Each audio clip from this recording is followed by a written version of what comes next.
Live from Kilimanjaro Studio, this is the One Mic Show, the only show that discusses serious things in a funny way and funny things in a serious way.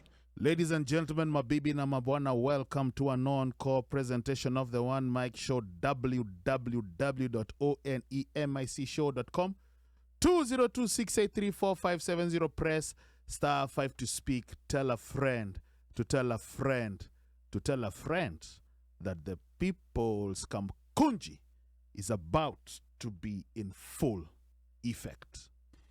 All right, mabibi na mabwana. Karibuni to episode 7 of the 2023 season of the One Mic Show.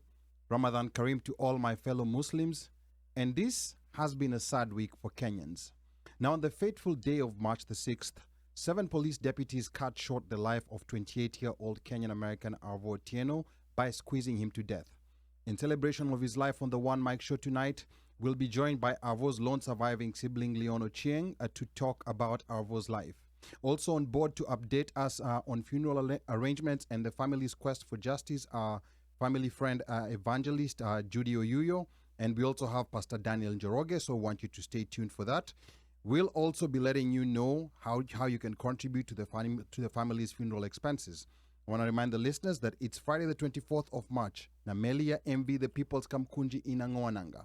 Mimi ni Ali Badawi aka Mjukuu wa Masai, and this is the One Mic Show. Karibuni tena. Remember, ladies and gentlemen, tell a friend to tell a friend to tell a friend that the people's Kamkunji is about to be in full effect. DJ Machachari Budaboska there. Twende kazi. Yo, ni Dantes. Do morang. Yeah, Ati Monday ni kazi. Tuesday ni katu Monday. Wednesday si jali. Thursday na ngoja Friday. Oh la la la la la.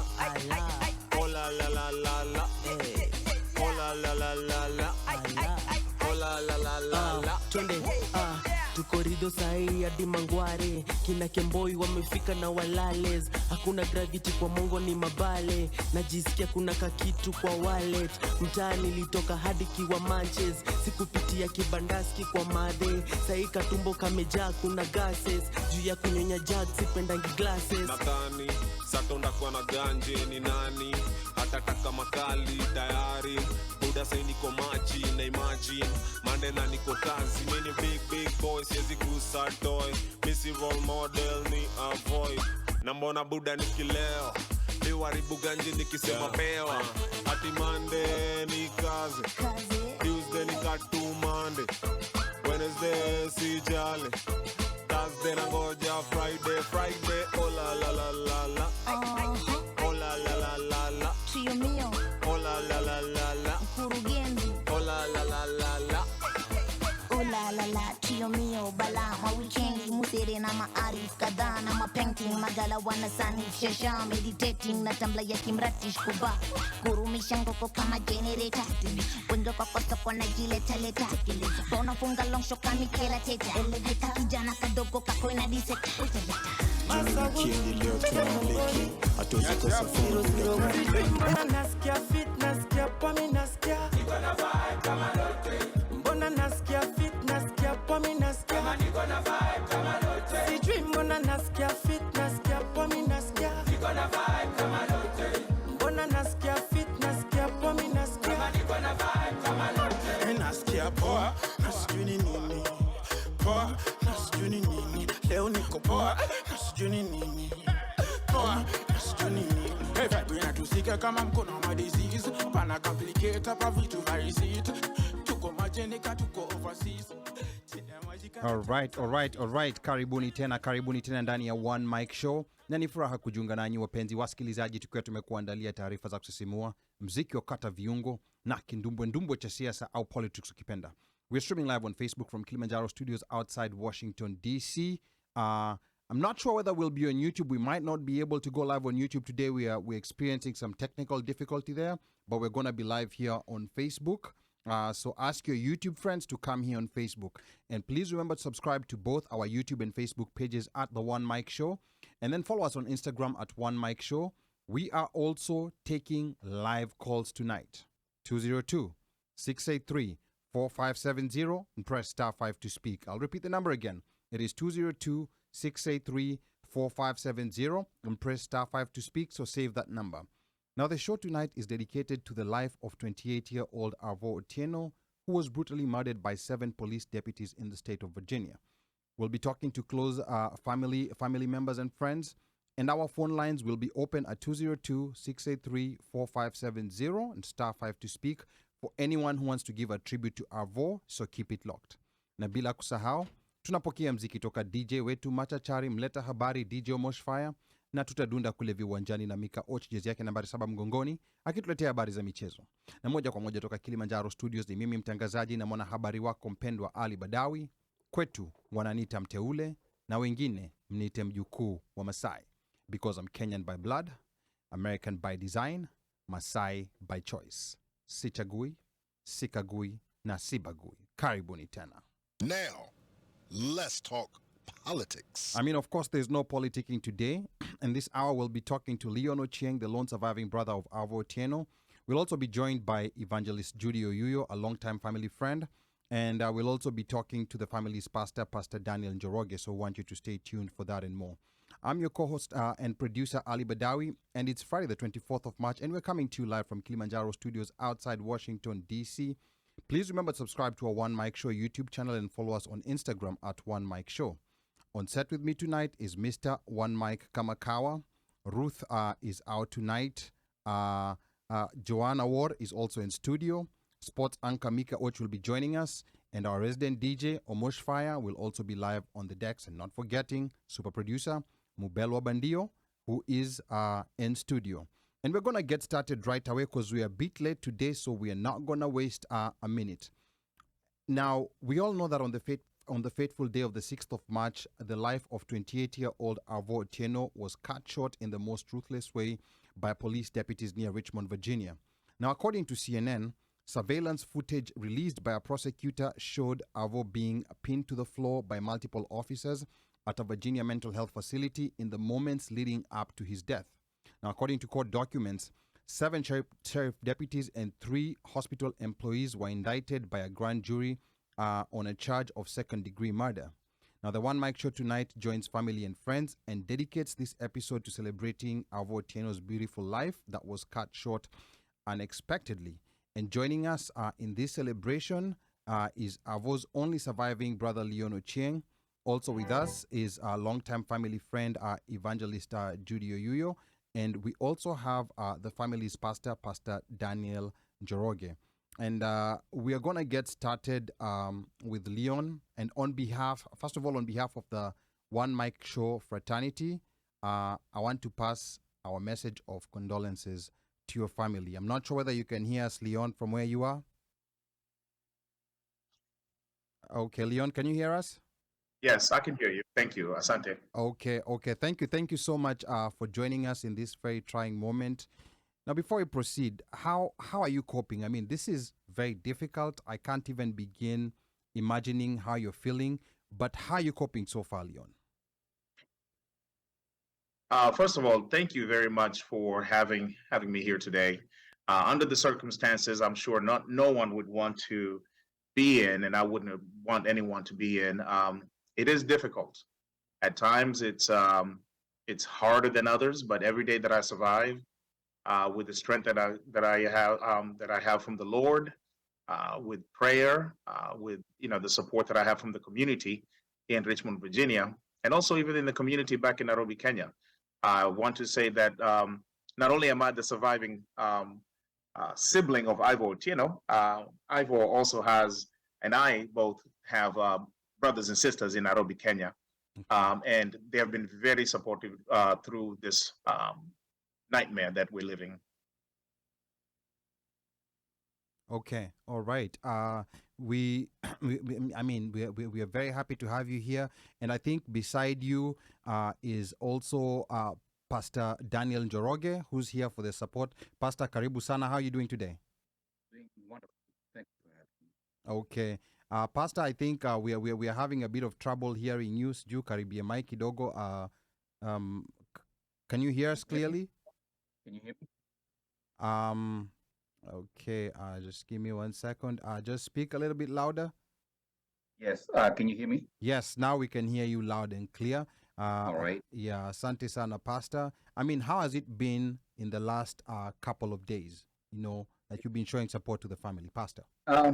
I try as much as I can to go and visit, but I can tell you that the wounds that are inflicted, they are very open and very sore. And so it's a very sensitive time. And we need as a community to make sure that wherever we are, whether in America or back home in Kenya, we cover them in prayers, because that is the most important thing that they need. Okay. Not only your financial support, but most importantly, your prayers. Okay. All right. Prayer is very important. Now, also on board, we have evangelist Judy Oyuyo, who's a very close family friend, has been a friend of the family for over 30 years, and has been involved in media outreach and doing a very good job. Judy, can you hear us? Okay, I think you are muted on your side. Just make sure.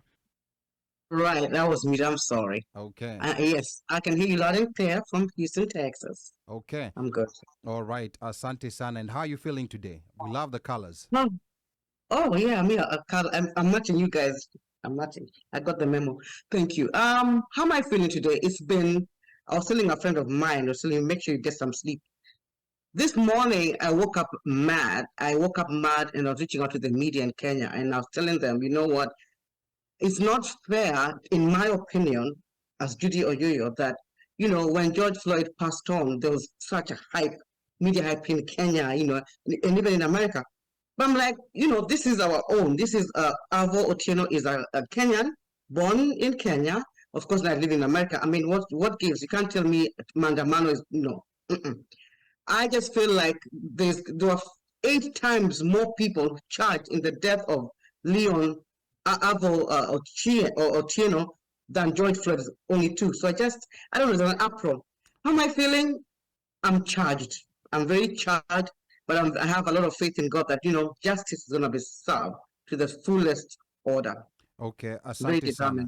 Yeah, Asante sana. And one of the places that that Judy went with Mama R.I.P A Otieno was on Vibes Radio, in Nairobi. They were one of the media houses that agreed to cover this story, and Mama R.I.P A Otieno had very compelling information that she gave in that interview. And we're going to take a few minutes here. It's going to be I think around 8 to 10 minutes long. So I want you to pay attention to what she said, and then we are going to come back and interrogate what she said.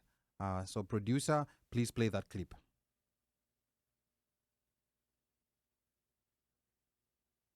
Ivo, was going through mental distress. He periodically gets to a point where, he needs hospitalization. Mm-hmm. And then he has long stretches where he's fine and he's doing okay. Mm-hmm. And anyway, so March the 3rd, he was going through distress. Yes. And I had called his private doctor. He has a private doctor that takes care of him. Mm-hmm. And as you know, I called the doctor, but then before the doctor could send any help, the police appeared at my door. Mm-hmm. Okay. And at that point, I was under the assumption that since I was talking to the doctor's office, they were going to send me a mental health team. Right. So when they made the call, they were looking for a mobile mental health team. Mm-hmm. Then my doctor's office found out that we didn't have any in our county at that point, Anyway, we were in the house, and I stepped out to make a phone call.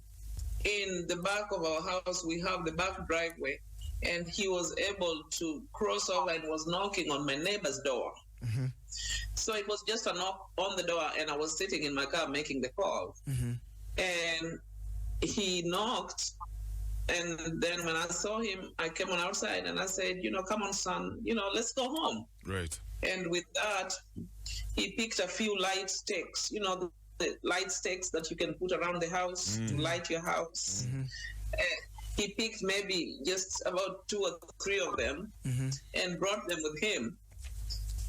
In a few minutes, I saw my neighbor's truck pulling up back into their driveway. And I walked out there. I don't know this man. He does not live in our neighborhood, but I know he comes to that house. There's a girl who lives there who is his girlfriend. I had never interacted with him closely to know his name because you rarely see him, you know. Like I said, he doesn't live here. So anyway, walked to him, and I mentioned to him that my son was going through distress, you know, mental distress, and that my son was at their door and was knocking. And I let him know that I was calling the doctor and talking to the doctor and trying to get, you know, help for my son. And so with that, I thought that was the end of that, but evidently he went ahead and called the police, you know. He went ahead and called the police and reported it to the police. So we came back inside the house, and through my back door, it's a glass door. I looked outside, and in a few minutes, there were 2 police cars that had pulled and parked parallel in front of their house. And at this point, IRVO was upstairs. He was just kind of in his room doing his music and arranging his stuff. So I looked out my front window, which is a wide bay window, and I looked out and I could see the police spread out on our yard. There were about 12 police officers at that point. And they had their tasers drawn out and their thumbs on the hip. And so I called IRVO and I said, IRVO, I see police officers outside. And he said, well, Mama, I've seen them where I am. I'm coming. And I said, come on downstairs. Because at this point I'm confused. I'm thinking maybe the doctor's office has sent me the mental health team, you know, and police officers. I didn't know, you know, what was going on. So he came downstairs and I said, well, let me go outside and talk to them. And being the young man that he is, IRVO takes care of me. You know, he takes care of his mother. Yeah, of course. He said, no, Mom. Yes, he said, Mom, you're not going out there. Let me come down. I'm the one who will open the door. And I said, all right, come on. So he came on and he opened the door, but I was standing right there close to him because I was concerned for him. So I enveloped myself around him and covered him up. And when I covered him up, we stepped out on the step. And no sooner did we step out, I raised my voice and I said, my son is going through a mental distress. And I said, is this the mental health team? And they said, oh, no, the mental health team is not here yet. And I said, well, you need to call them. And then I also told them to, you know, to keep their tasers away, you know, because it's very scary to someone who is already going through mental distress. Even for me, to see them coming up armed like that was very scary for me. So I kept my arms wrapped around IRVO all the time. They tried talking to him, but how do you talk to 12 police officers who have their tasers out and they have guns on their hip? They were tone deaf because when I raised my voice, kuambia, my son is going through mental distress, they didn't make any adjustments. They didn't change anything. I didn't see them radioing maybe and saying, oh, yes, this is what we're dealing with, you know, bring an ambulance or anything. So at that point, they tried talking to him. I tried explaining to them, you know, that he was going through a period where he's not feeling well. You know, he needs attention, needs medical attention. So they took time and spoke amongst themselves, and then they handcuffed him. They handcuffed him and were leading him to a vehicle that they had parked in front, you know, in front of our house. They didn't even explain that a neighbor had called them They didn't say why they were handcuffing him. Yeah. We tried to ask them, and they didn't explain anything. So they handcuffed him, and they were walking him to that squad car. And he kept asking them, why they were, where am I going? Why do I have to go into a squad car? So he refused to get into that squad car, and I don't blame him. They tried kind of pushing him into that car, and I was standing on the side, and they had two police officers kind of watching me. I couldn't even move closer to him. And I raised my voice and I said, call an ambulance. My son is in distress. He needs to go to the hospital then. So eventually they called an ambulance, and all this took about 45 minutes, maybe 50 minutes. Eventually they took us to the hospital. I asked them to take us to a close by hospital. They disregarded that and took us to another hospital, which is called R.I.P A Doctors Hospital. So I followed them up there. And by the time I got there, my son was already being seen by a doctor. So the doctor came out to speak to me and sat down with me for 20 minutes to get his history. And he assured me that I'm going to do, the best I can. I think I can help him. I already, I've given him an injection and he's doing better. So I was hopeful. Well, I sat there in an hour. I went up to the desk and I asked to be given, permission to go back and see him. They wouldn't let me. So in another hour, I made another attempt to go back and see him, and they refused me. The doctor came out and told me that he had managed to sleep for at least 40 minutes. And I said, yes, that's good, because he hadn't slept for 3 days. So on the third attempt to see him, they were still refusing me. And I said, why can't I go back there? And they told me the police are back there with him. At that point, I said, could you call the police officer for me? Let me talk to him. So the officer came on out. And when I asked him why I couldn't see my son, he said, oh, he's agitated right now. You can't go back there. I told him, officer, I'm here. I'm his mother. I'm advocating for my son. Why can't I go back there and see him? And he said, oh, he's agitated right now. And then I thought in my mind, how agitated can he be when he's already getting treatment? The doctor told me that he was able to rest for 40 minutes. And then came to find out he was trapped on a bed at that point in the bath. Yeah, eventually they whisked him out of the hospital through the back door. They never told me anything, took him to jail. So anyway, he stayed in the jail over the weekend. Saturday morning, I went there. When I went there Saturday morning, I was able to catch someone, the social worker, and speak to the social worker. But he wasn't seeing any doctors. There was no medication. He didn't receive any attention over the weekend. So they moved him to jail, but they didn't move him. They pulled him off of treatment at the hospital and moved him to jail without any medication. What? Yes. So he stayed the whole weekend like that. And I was back again Saturday afternoon to jail. Then I was back there again Sunday.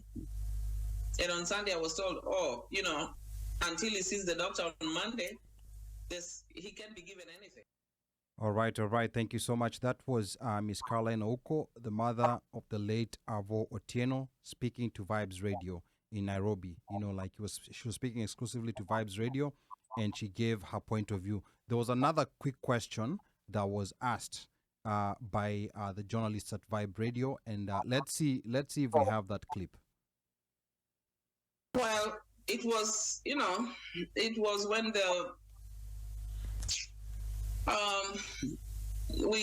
I spoke to the medical examiner. The medical examiner, spoke with me, and that's how I found out that they were leaning towards that. Yeah. They were leaning. She told me that she had ruled out natural death. Yes, and that they were leaning towards asphyxiation.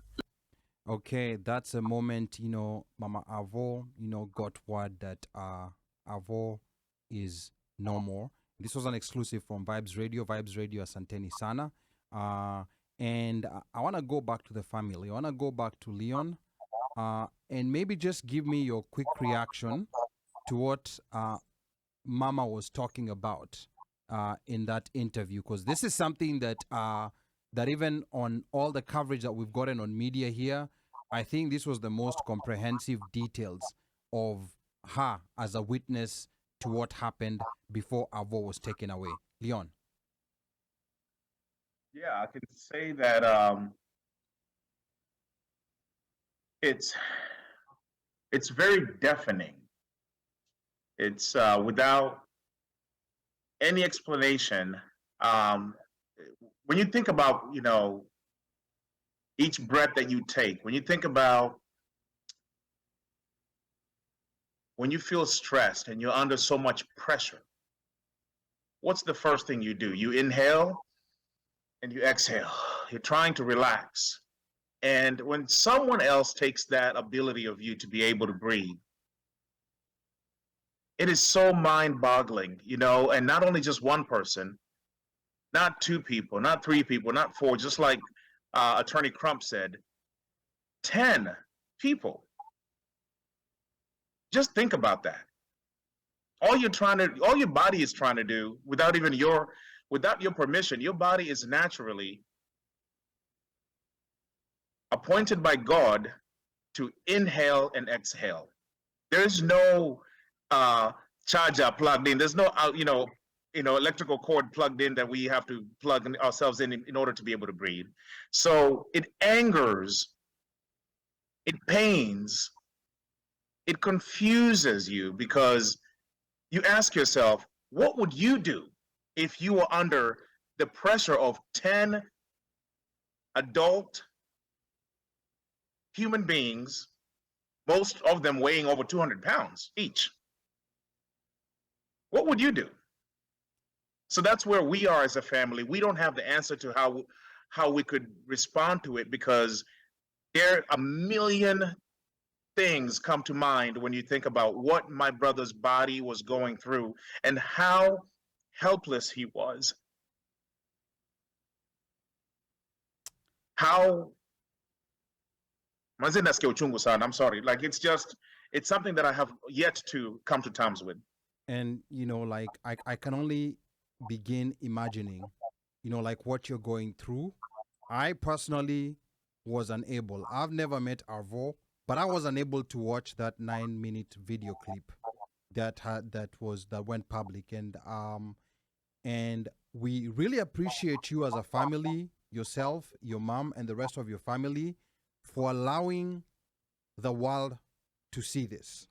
Because sometimes we hear these things being mentioned and being talked about, by black people and what they go through sometimes in the hands of law enforcement. Yes. And people tend not to believe.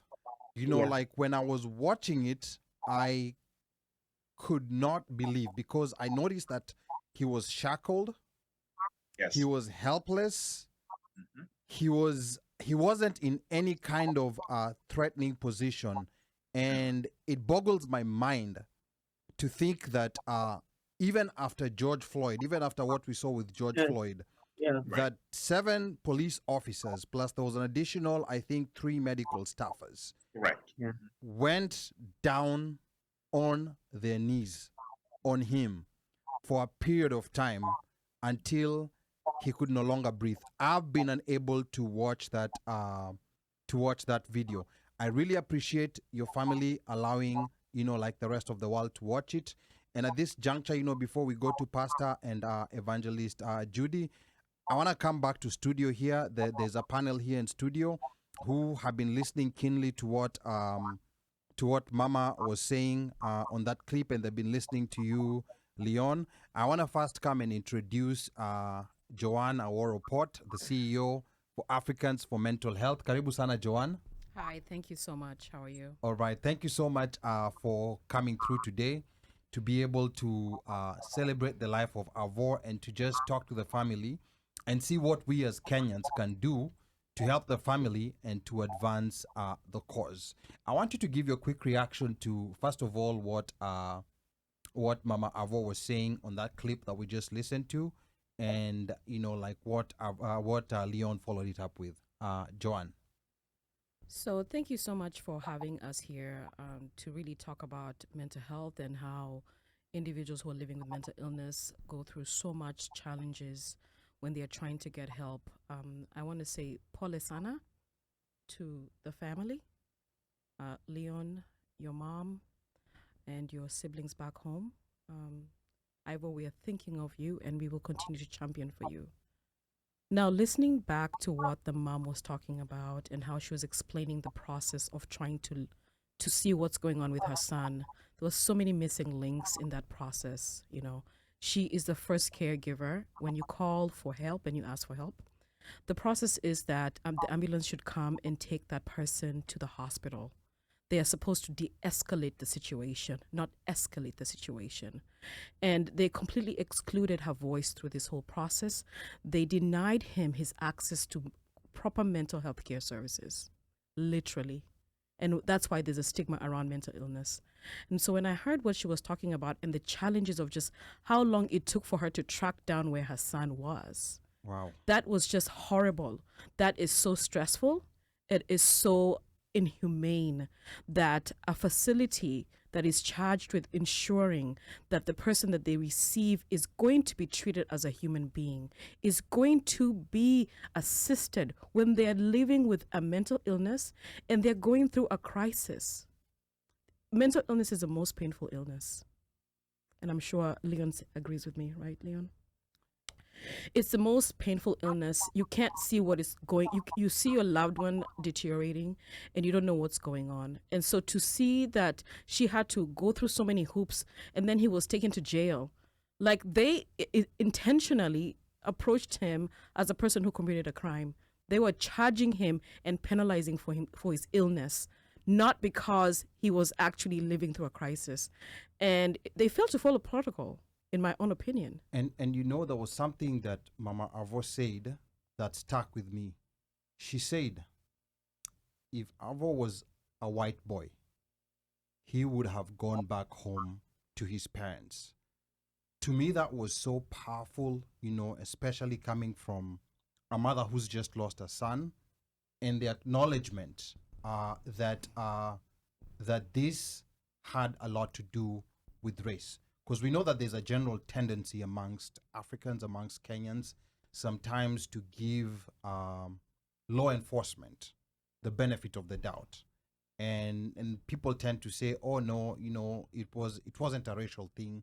But I'm so glad that she verbalized it and she let the world know that this is how she feels, that it's not only how she feels, statistics back what she's saying. A lot of times when black people, especially young black men, interact with police officers, there's a very high likelihood that this can go south and end in a place where we don't want it to end, like we saw it happening. So this is a very sad situation, but I think it's also a wake-up call to all of us. Anyone who has a son, a brother, a father, anyone with black complexion, you are at risk anytime of a routine interaction with police ending this way. Very sad. Can I add one thing? Yes. And I want to go on record. The state of Virginia is notorious for how they do not treat individuals who live with mental illness who are immigrants. I have seen firsthand when you have loved ones in the mental health hospital, how they are so quick to take care of a person who doesn't look like me and ensure that they stabilize that person. But when it comes to a person who looks like me, who is an immigrant, whether they are from here, whether they are from Africa, whether they're from Asia, and they're black, whether they're from the Arab world, they take forever to stabilize patients. And I'm going on record on that. Wow. Want to remind the listeners that you're tuned into the One Mic Show, and I'm your co-host and producer, Ali Badawi. We're celebrating the life of R.I.P A, who was murdered by 7 police deputies near Richmond, Virginia. In conversation with us tonight is R.I.P.'s only surviving brother, Leon Ochieng. We also have Evangelist Judio Yuyo, a longtime family friend, and we also have the family's Pastor Daniel Njoroge, who is also with us. We are accepting calls. I don't know if the lines are live. Our number to call is 202-683-4570. Press *5 to speak. For those who want to leave a message of encouragement for the family, and for contributions on Cash App, Zelle, and GoFundMe, please check the pinned comments on Facebook at the very bottom. We have all the handles there. So, feel free to assist the family. And for those who are able to attend the funeral service, it is scheduled for Wednesday, March 29th at the First Baptist Church at 6201 Ironbridge Road, Richmond, Virginia, from 11:30 a.m. And the burial follows shortly after. For those who can't make it, prayers for the family will be held tomorrow. That's Saturday, March 25th, from 6 p.m. at 2205 Haviland Drive, Richmond, Virginia, and all are welcome. We also have Mika, who's also on the line with us. Mika has something to say, and here's the interesting thing about Mika. Mika he lives in the same area, in the Richmond area, so he's very familiar with the terrain there, very familiar with what goes on with the policing departments there. So Mika, salimia audience and let us know, what you think about what you've heard from Mama Avo and what you heard from Leon. Mika, twende kazi. Ladies and gentlemen. Mika, can you hear us? I think we've lost Mika. We are going to try to... He's there, but... Or maybe have you... Hello, can you hear me? Okay, now we can hear you, Mika. Yeah. Can you hear me, Eli? Yes. Yes, loud loud and sorry. clear. Okay, Mika. All right, so I just want to welcome everybody to today's edition of the One Mic Show, everybody who was tuned in, and I want to say a big thank you to Leon and the pastor, and also the whole panelists and everyone who's here with us. I know, Ali, you've said that I do live in Richmond. I actually live in Midlothian in Chesterfield County, which is like the next county to R.I.P A. But I don't want to talk about Virginia's policing today. Just wanted to ask Leon, because we are celebrating the life of R.I.P A. I wanted to ask Leon, for those of us who have never met him, a lot of our listeners have never, don't really have an idea who R.I.P A was. The way he's been described just around the community, the way you hear the people who know you and your family speaking about him, it's in great light, it's in great words. I just wanted to give you a chance to allow us to get to know your brother as you knew him and as you grew up with him, and some of the memories of him that will always live with you. And Pauline Nisana. If I may, my brother Ivo was a goofy kid, man. Back when he was a kid, he was interested in playing a lot outdoors. He loved going to, the basketball court, the YMCA, swimming, playing with the water gun, going to the pool. Just riding bicycles. I'm reminded of when I was a kid in Nairobi, Kenya, and we lived in Komorok, and if I got on a bike, and many of us can relate, When if you I say got on a bicycle, you were gone the whole day. When you say Komarok, eh? Komorok, yeah. 1960. see that far back, but I can only say that as a young child, he was very ambitious. If I told him, "Oh, you can't throw that ball that far," aliniambia, "Ebu nipatie ball ni throw." I'll show it to you. He liked a challenge. amongst his peers, he was always the guy that everybody wanted on his team. Even on the bus, on the trips, field trips, sports, all the guys huddled around Ivo's chair, whatever he sat in the bus, and they all just hung around him. He had lots of jokes to tell. He was just lively, and as a young adult, Ivo was aspiring to do a lot of great things. He had a vision. He had a vision of living a coastal lifestyle. We grew up, we're Luos. We grew up by the water. He loves fish. One thing my brother can eat is fish. He can eat it down to the bone. Nice. With some ugali and some kachumbari. He loved nyama choma.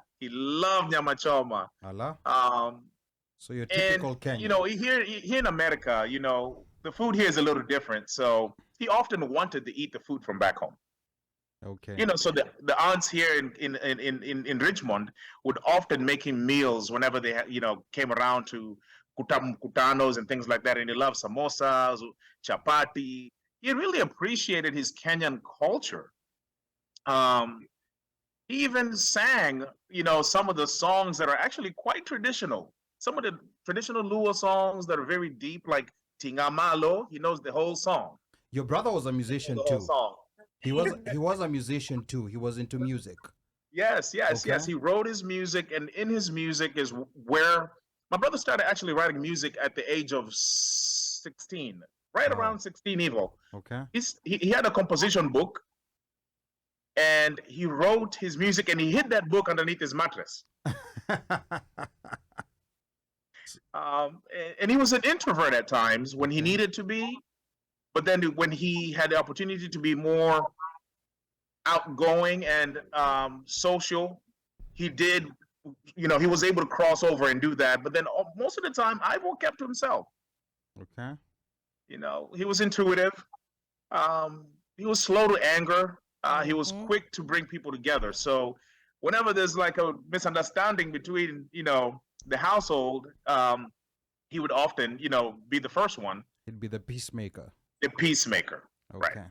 All right. That's good. And like when I was peeking through his social media profile, I also noticed he was some kind of also social justice warrior.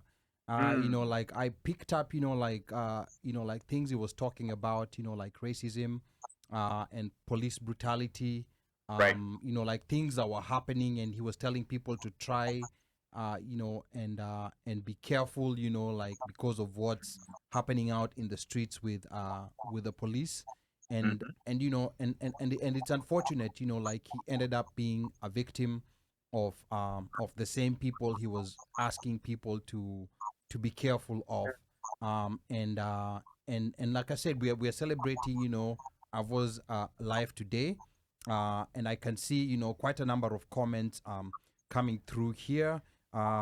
Just let's see what people are saying. We're gonna get to evangelist Judy Oyuyo, who's been doing a lot of media outreach on this issue, both here in the US and back home, and we're gonna talk to her about that. But a few comments that I can see that have been coming through. I can see Esther Mulusa says intra-racism is real. Let me see. We have Annie Bach. Annie Bach says Ivo should be alive. Prayers and love to the Otienos. No justice, no peace. And then Washeke says the police and hospital conspired to deny him treatment. This is interesting. If this was me like so many years ago, I would always tend to give authorities the benefit of the doubt. No, they're the police, they're the hospital. But here we saw it live on video. Bad behavior by medical workers and by the police. Then going back to Esther Mulusa, she says something needs to be done about police overreach. The neighbor was wrong because that was a problem that could be solved between two adults. There was no need to call the police. And let me pause here for a moment before I continue reading the comments. I want to come back to you, Leon, and to you, Pastor, also. You can join in on the conversation. when Mama was talking to Vibes Radio, she said, like there was a gentleman who called 911, who was a neighbor, not really lived there, but Mama said that she'd seen him there before. Maybe he might have been in a relationship with a person who was living there. But and I know this is very difficult. This is very difficult to talk about. At what at what point do you feel maybe this person felt compelled to call 911, despite the fact that your mother had gone out there, tried and talked to them, like what is it that you think? And this goes now to our neighbors, because your neighbors are also our neighbors. We don't know when they're gonna call 911 on us. At what point do you feel like there was they felt the compulsion to call 911 even after your mom had come out? Leon.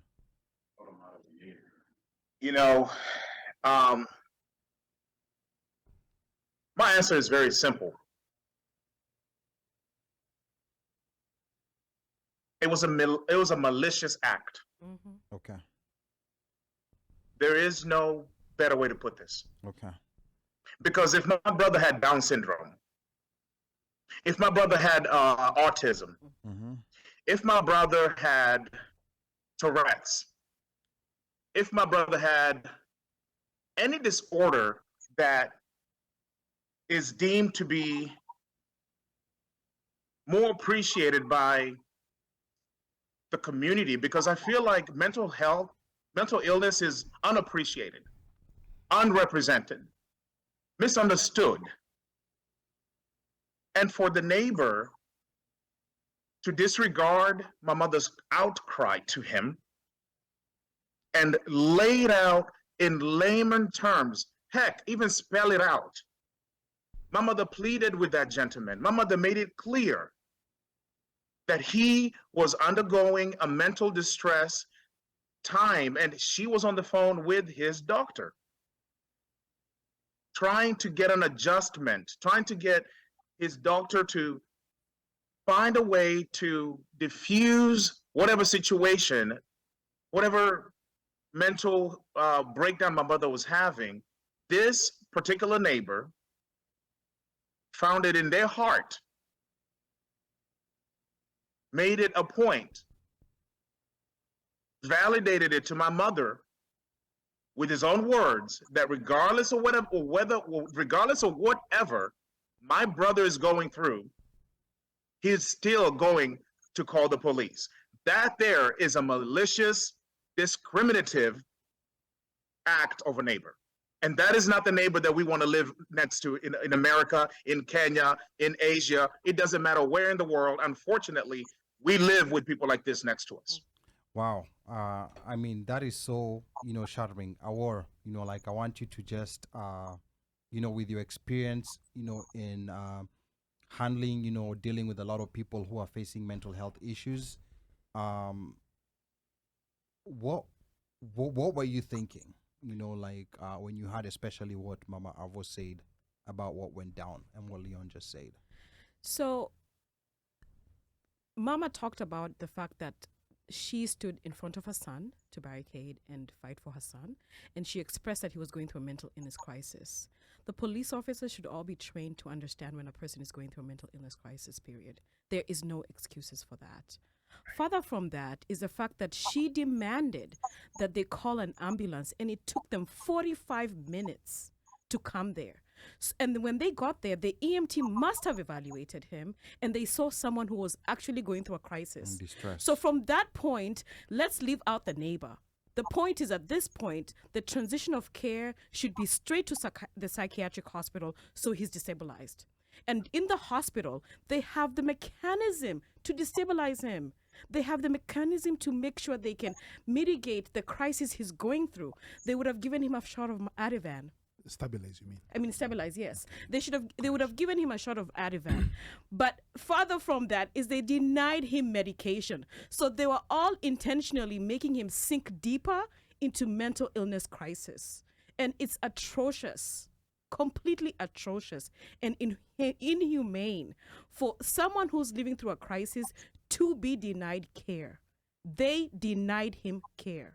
Now, you know, the confusing part to me about this whole thing, because I know the police are notoriously known not to have the expertise or not to have the empathy of dealing with people who are going through a mental health crisis. Right. But the part that confuses me is that there was a presence of healthcare professionals, right, who I would assume, you know, like have some kind of training on dealing with people who are undergoing mental health crisis. Yes, they should. But it seems like they were in tandem, in cahoots with just from the 9-minute video that I was watching, you know, like from what I was seeing, they seemed to be working together. And I'm a bit confused also on how this ended up to jail when we actually had medical health professionals present. Maybe there's something that you understand, Awar, that maybe we don't know, that maybe you can tell because us. even I mean, and I'm guessing here, you know, even prior to the 9-minute video, from what Mama was saying, there was that time where there was a blind period. There was a period, you know, he has been admitted. Yes. Yeah. Right. He has been and evaluated. the doctor said he's going to help. Yes. And he's been given something. He's sleeping. Right. And then next thing you know, that they're not allowing her. She's been trying to see him. Yes. But she's not being allowed to do that. You know, she's not being given permission. And then next thing you know, from her story, from what she was recounting, is that they're going to he's agitated or something, but he's been given something to calm him down. Yes. Correct. So what is what and which is which?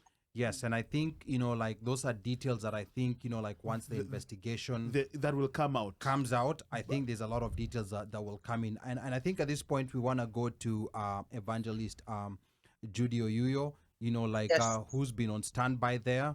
Now, Judy is a friend of the family, a longtime friend of the family, more than 30 years.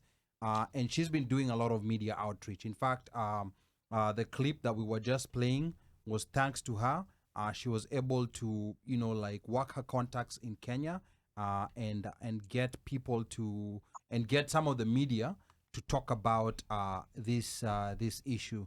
So Judy, I want to come to you, and maybe you can just brief us on what you've been doing and where you are so far on this issue as we try to push it to get justice for R.I.P A. I have done, from the moment I learned of the passing of R.I.P A, which was a week ago, actually, on Thursday. No, yesterday was Thursday, it's Friday.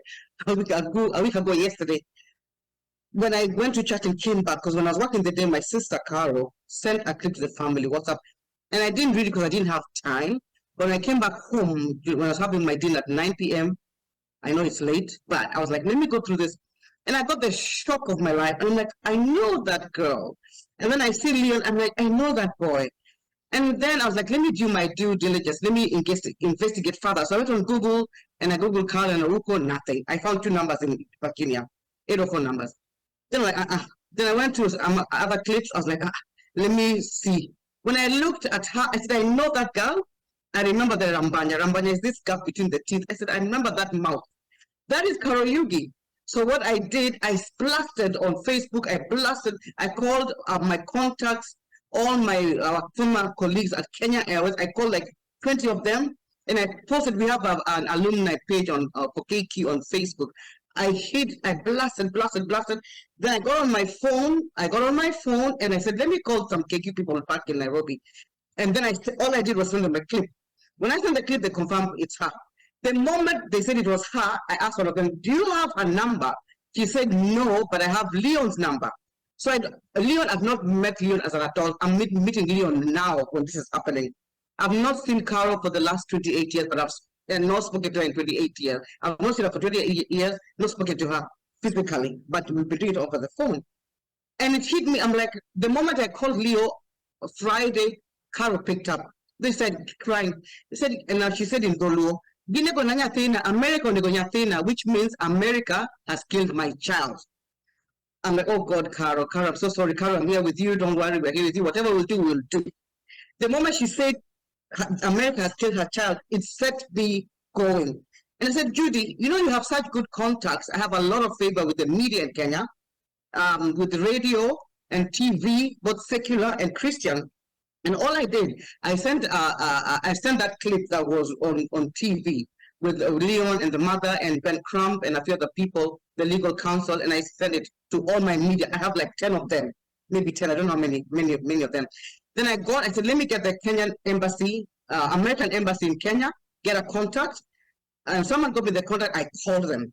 And then I started looking, I said, let me wait on the American media, I'll wait a bit. Because by that time I figured maybe Ben Crump's council team is gonna maybe, connect me to the media or connect the farm to the media, and I'm gonna run with it. Because for me, the way I saw it, it brought back the pain of sometimes as an immigrant, when you're in America, and then they tell you, you have an accent, you have a different accent, we can't understand what you're saying. So I'm like, no, this death did not have to happen. So I said, I'm going to do whatever I need to do in my power, as my ability God has given me, and the favor to call the media. So I can read some of them.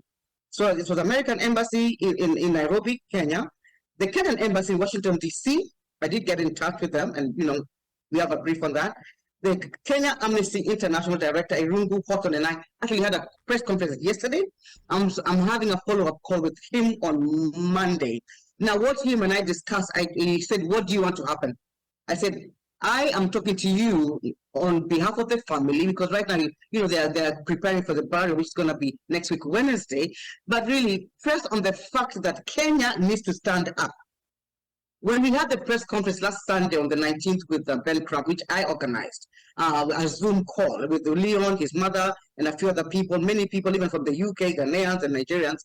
One thing he told me, Judy or Yuyo, I'm charging you with the responsibility to get in touch with the media in Kenya and blast this with the Africans, make this a Pan-African thing. And I said, I'm on it, sir. I already talked to the media. I'm not letting them go. I'm on it. So I have not let the media go. And then, unfortunately, Mandamano was on Monday. But for me, I feel like they should give this every coverage they should. Because when it was, again, I said it earlier, and I'm going to say it again, when George Floyd was killed by 2 police officers, people had movements everywhere. But now our own Leon R.I.P A, Otieno, what are they doing? Are you kidding me? Politics will always be there. His life is gone, but really we need to carry his legacy. We need to do something about it because there need to be changes. And then I was even going to call Joe Biden's office, but then Ambassador told me to hold off on that because there's something they're working on. Then the secular TV, there's KTN, there's KBC, Citizen TV, Ramogi TV, which is Aluo TV, MTV, and the Christian is TBN Africa Family TV. Secular radio, there's Radio Ramogi, which is Luo, Capital FM, Easy FM, Homeboys, Hope FM, and all that. So they're like at least 15 of them. And I've got in touch with them, and so I gave Irungu Horton, I charged him with the responsibility, since he's in Kenya, and they're to be going on their face and tell them, look, this needs to be publicized in Kenya, and because to me, I feel like it needs to be out there. Because I think once IRVO is laid to rest, then the real work also continues. Well, my idea is what we have with Leon, we have discussed this, we want to start peaceful demonstrations in DC, then mirror all 50 states and DC, do peaceful demonstrations for change. We want to go to Capitol Hill, we want to go to Joe Biden. I mean, there has to be change for a mental, IRVO Otieno mental health awareness. IRVO alert, similar to Amber Alert, that when somebody has a mental illness, they click a panic button. Instead of the police come, it's the paramedics that come. When somebody is stopped by a police and they have a mental illness, or even they're emotionally charged, even if they don't have a mental illness, instead of the police coming or 911, the paramedics or people who can save their lives. Because police, when they come, they want to kill. So those are some of the strides that are made, and I really thank God even for that. And believe me, by God's grace, this will happen. And I've also gotten in touch with a wonderful friend. She's in the UK. She's Ghanaian. She's trying to hook me up with the Pan-African Radio, which has many West African countries media. And then I also have friends who Sunday they told me to see them. I go to a Nigerian church. Told me when I go to Sunday, they're going to introduce me to the Nigerian networks. So we have the UK taking care of, Australia, I'm working on it. and then Nairobi and here. Of course, here I guess it's you, Badawi, that I called. I told him what to do for you. I mean, of this, and he connected you, and I saw you during the Zoom call. And thank you so much for doing this for us. Thank you.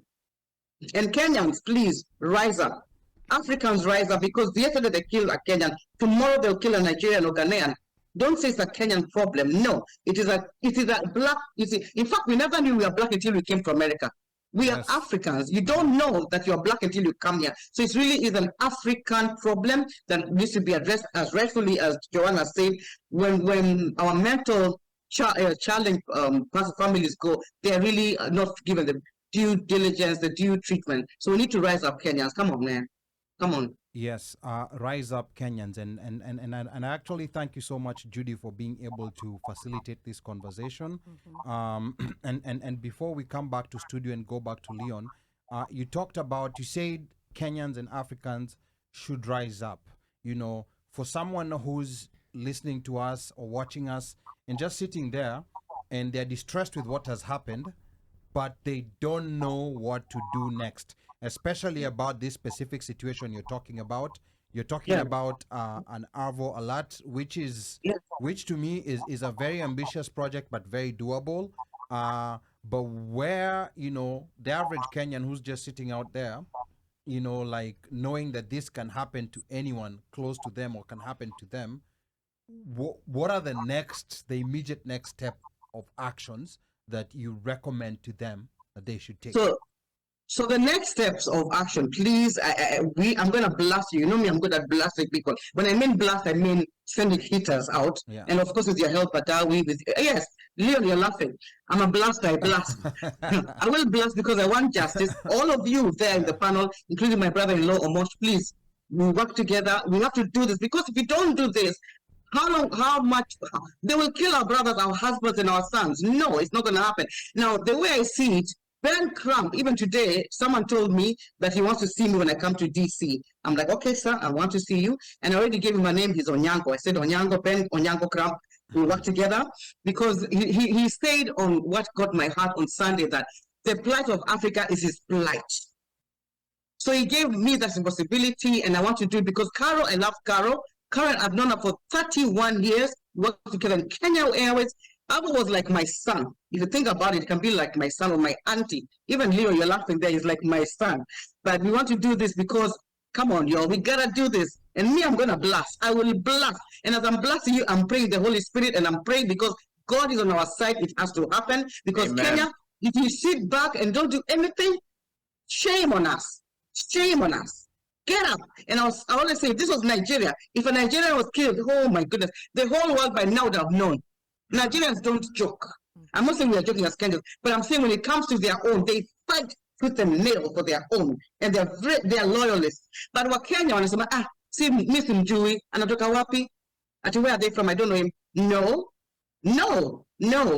Come on, get up. And the churches, I'm going to charge you, Pastor Daniel Njoroge. You will talk to the pastors in DMV. I know you know some of them. I know some of them. There are many Ghanaian churches in Nigeria. We have to use the people, go to the church and talk about this. Because if we don't talk as a church, nothing's gonna happen. Nothing's gonna get done. We have to talk about it with the state and church join together. Next steps, as you asked Badawi, is when he talks with Ben. Okay, now I can tell you guys. I guess gonna be out. But the ambassador's office, the council team is in talks with the state, which is the Joe Biden's administration, and Ben Crump's office. That's what I'm saying. We're going to do this. We're going to go to state level. We're going to the Capitol Hill. You guys get your T-shirts, your Kenyan T-shirts like Leon has, and let's do this, man. And you have our T-shirts. We have to do this. Because if you don't, God is giving us the opportunity to do something. If you don't do something, Claudiano. Okay, asante sana. Like that's evangelist Judy Oyuyo, evangelism coming out on this issue, and we are very happy for that. We have Mary Ann Kalonzo here, who says this is so sad to watch. I can feel the pain in the brother's voice. Curious to what happened. Either way, no one should die under the presence of healthcare professionals and law enforcers. I want to come to the pastor now because pastors have been mentioned here. Religious leaders have been mentioned, where, because now this seems, it seems to be something that's gathering momentum Now, where is the faith-based organization place when it comes to such issues? Specifically, we're talking about IRVO Otieno's issue. Where are you, and and what steps is, like maybe the church taking in supporting this cause? Thank you. I will say that even before IVO's incident, I was already working with young people. And, every single month we do have a meeting where they just come and then they vent. It's a time where they can come and speak out whatever is, they're struggling with. And you will be surprised what they go through. It is not something that they want to air out through their parents, or even with their parents, but they do come and tell me that this is what I struggle with. I think like 2 months ago, I even have a friend whose daughter tried to commit suicide 2 times unsuccessfully, and I thank God for that. But you can see that the community is struggling.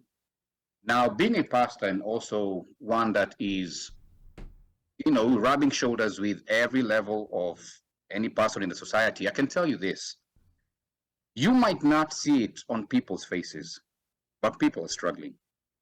Mentally, they are struggling.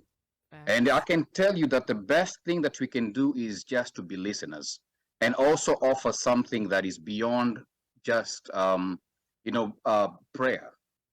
What I'm trying to say is, when the Bible says that, we need to renew our mind by transforming our thoughts, I want to also bring close to the church psychologists and psychiatrists, people who can teach us how to avoid triggers and start taking better steps as even while we're praying.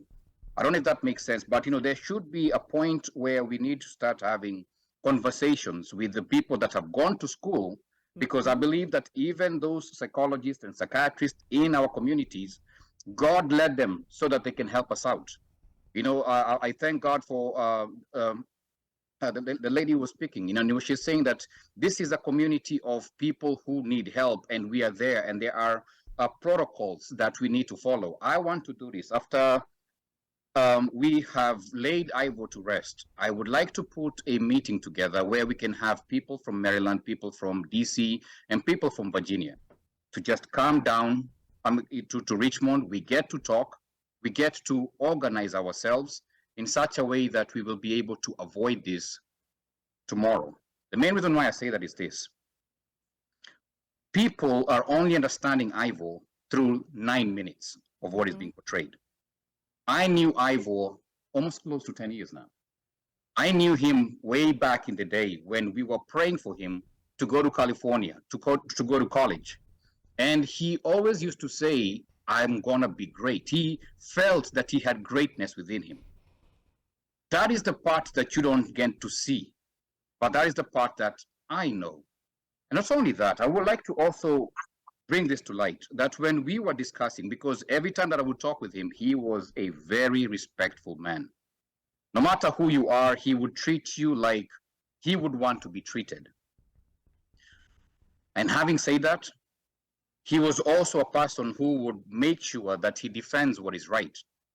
So I believe that the last few moments that we see of him, the main reason why he is in so much distress, it is because maybe in the back of his mind, he's asking himself, what have I done for you to treat me this way? Yes. You should have treated me with humanity and dignity.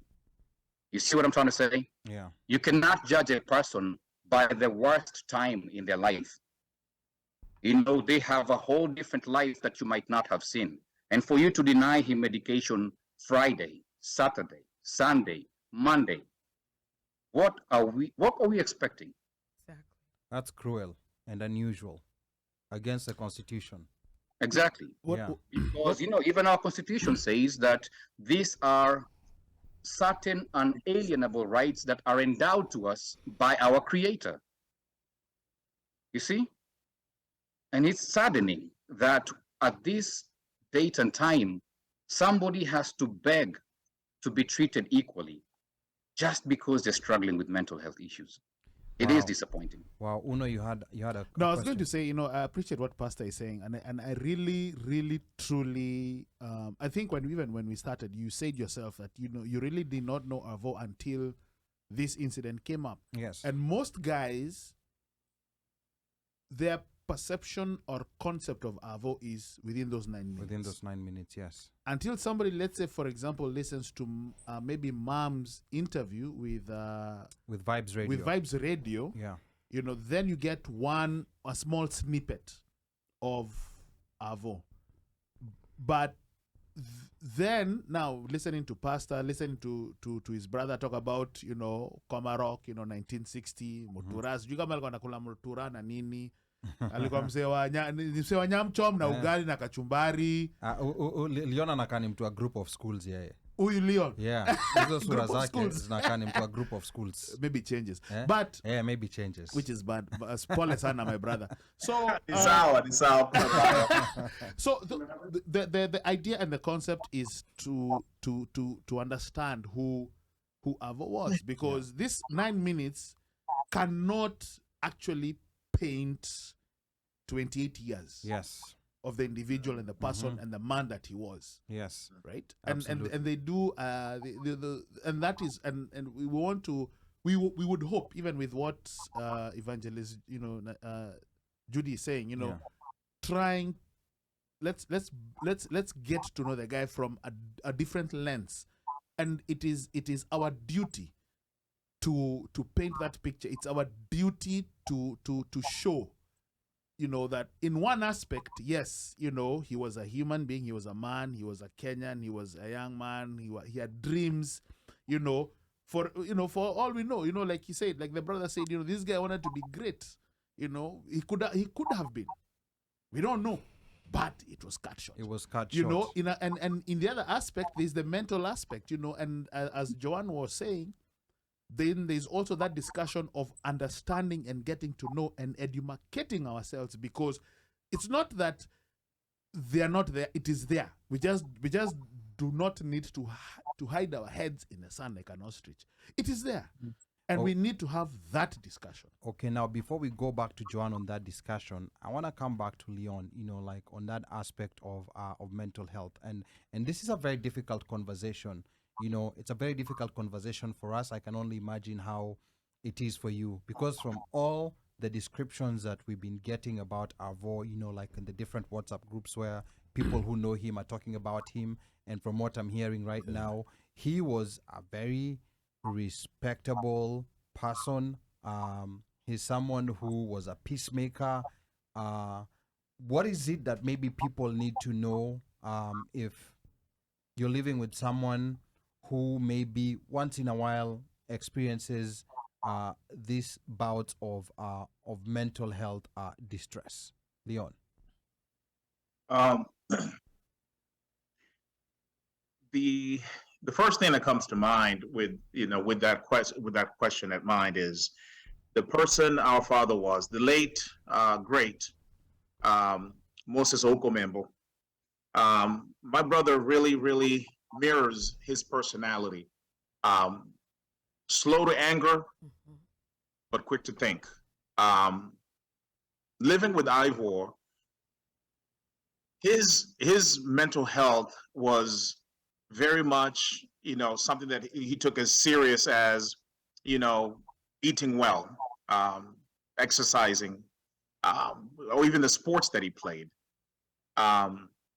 The only thing I can really say that really made sense to me was the advocacy that my mother had for him, for his appointments, his doctor's appointments, to make sure that his medications are balanced.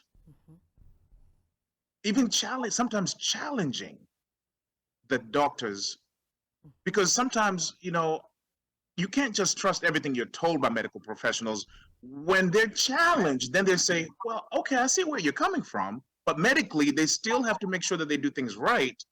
But the fact that she advocated for him since his first signal of any type of mental health illness is powerful.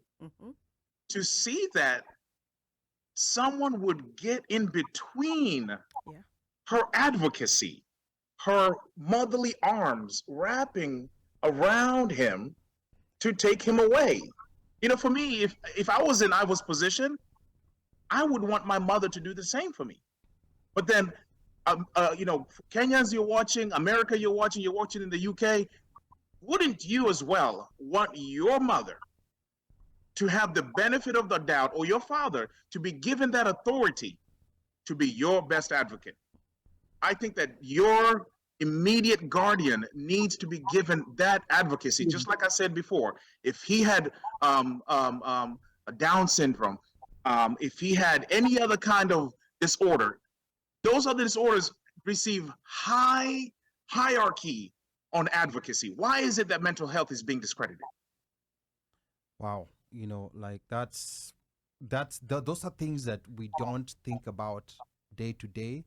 But when we see situations like this, where we have an unfortunate case where someone's life had to be brought to an end, and it's one thing when it was deliberate, like it was a gunshot, but this was a situation where someone was crushed to death. Yeah. Like, I can't even begin understanding how much force was being used, to the point that someone can no longer breathe, because when you look at R.I.P A, like, he wasn't a small person, he looked like he was a strong person, but you had 10 people, maybe an average of 200 pounds, putting their weight down on him for an extended period of time while he was defenseless. He was shackled, and it's very difficult to understand this. There's like, I've personally transitioned from the belief that there are rotten apples within the policing system. I think this is a systemic issue, and it's no longer a case of rotten apples, because that always comes up when this happens. Or, it's a few rotten apples. But it seems like police officers are being trained to deal with 1% scenarios. Criminals. But they do that Violent 99. criminals. They do that 99% of the time. 99% of their training is how to deal with 1 in 100, or maybe even 1 in 1,000 scenarios. Which is why you see something very small ends up being, like, they can't just tell you, like, get into the car. It has to be forced. They have to hit you, fall down, and that tactic of using your knee, I don't know whether it's something they've been trained to do, or if it's just something that they're doing randomly, because it seems to have happened more than once. And I want to come back to the panel here in studio. First of all, to you, Omosh Fire. We haven't heard from you. You had been called out earlier on. Yes. Still they do. Yeah. So please tell us, what your thoughts are about this. Then we're gonna come to a war about maybe what we need to be aware of as far as mental health of the closed ones to us are concerned. Omosh Fire. I'm floored with all of this. There's a lot of emotions, and if I'm feeling like this, I can only imagine how the family is feeling. Leon, Pole, please convey our thoughts, our prayers to Mom and to the rest of the family at large. We really, really are sorry that you guys have to go through this. And, for us looking on from the outside, it's really tough to understand how, and for those of us who have not, say, lived in a household with somebody who is mentally challenged or has mental bouts, it's tough for you to even compute or to put that together to understand what one goes through on a day-to-day basis. And you've given us, a little bit of a picture of those types of scenarios and situations. And prior to this incident occurring, what had been the norm if something like this happened? What normally happened when there was a crisis and Mom needed to get intervention from outside? Leon. Yeah, that's a good question. And from the previous um, episodes that my brother had faced in the past were handled quite well, but sometimes challenging and frustrating to my mother. However, there was never any time where there was a excessive force response. The question that my mother and I both have, and the family members who know Ivor and know him well, is why this time? Why this time? I can't possibly put anything else to this aside from the fact that this is an example of police brutality. Let's just call it what it is, because they have been doing it. Now, if you look at the pattern, if you go backwards, we need to go backwards. Tyree Nichols, George Floyd. Between Tyree Nichols and George Floyd, we have the young lady right now that no one is really talking much about. There's so much that we've seen that I feel as if those in power to flex their authority on others abuse their power. And this was just an example of police brutality. Leon, how do we get this message to our Kenyan community, to our African community? Because there is still that tendency, unofficially, like when you just have casual conversations with people, where there's this feeling like, oh, we don't live in those neighborhoods. We are not affected by this. We are not like them. What needs to be done to make people understand, especially now people who have, children who were raised here and are coming of age, in that prime age of being arrested, for no reason. Arrested while black. Arrested while black, like from age 18 all the way to age 35 or even 40. 60. I mean, in fact, it might even go to 50, 60. When you have kids who are getting to that prime age, and they're out and about, living their life, going to college, having a good time. What needs to be done to get people to understand that this, when this comes down on you, it's not going to matter whether you're Kenyan, whether you're Nigerian, whether you're South African, or whether you're from Guinea-Bissau. What needs to be done, Leon? I can take the question. I will say that there needs to be an awareness. We need to have a few people in the community who can just come and give education. For instance, in our church, every single 3 months, we would have somebody come in, whether it is finances or immigration or, people like now of mental health. We even have officers in our own community. When I came to America, my dad actually told me, orientation. He was telling me that you just being what you are, black, you are at a disadvantage already.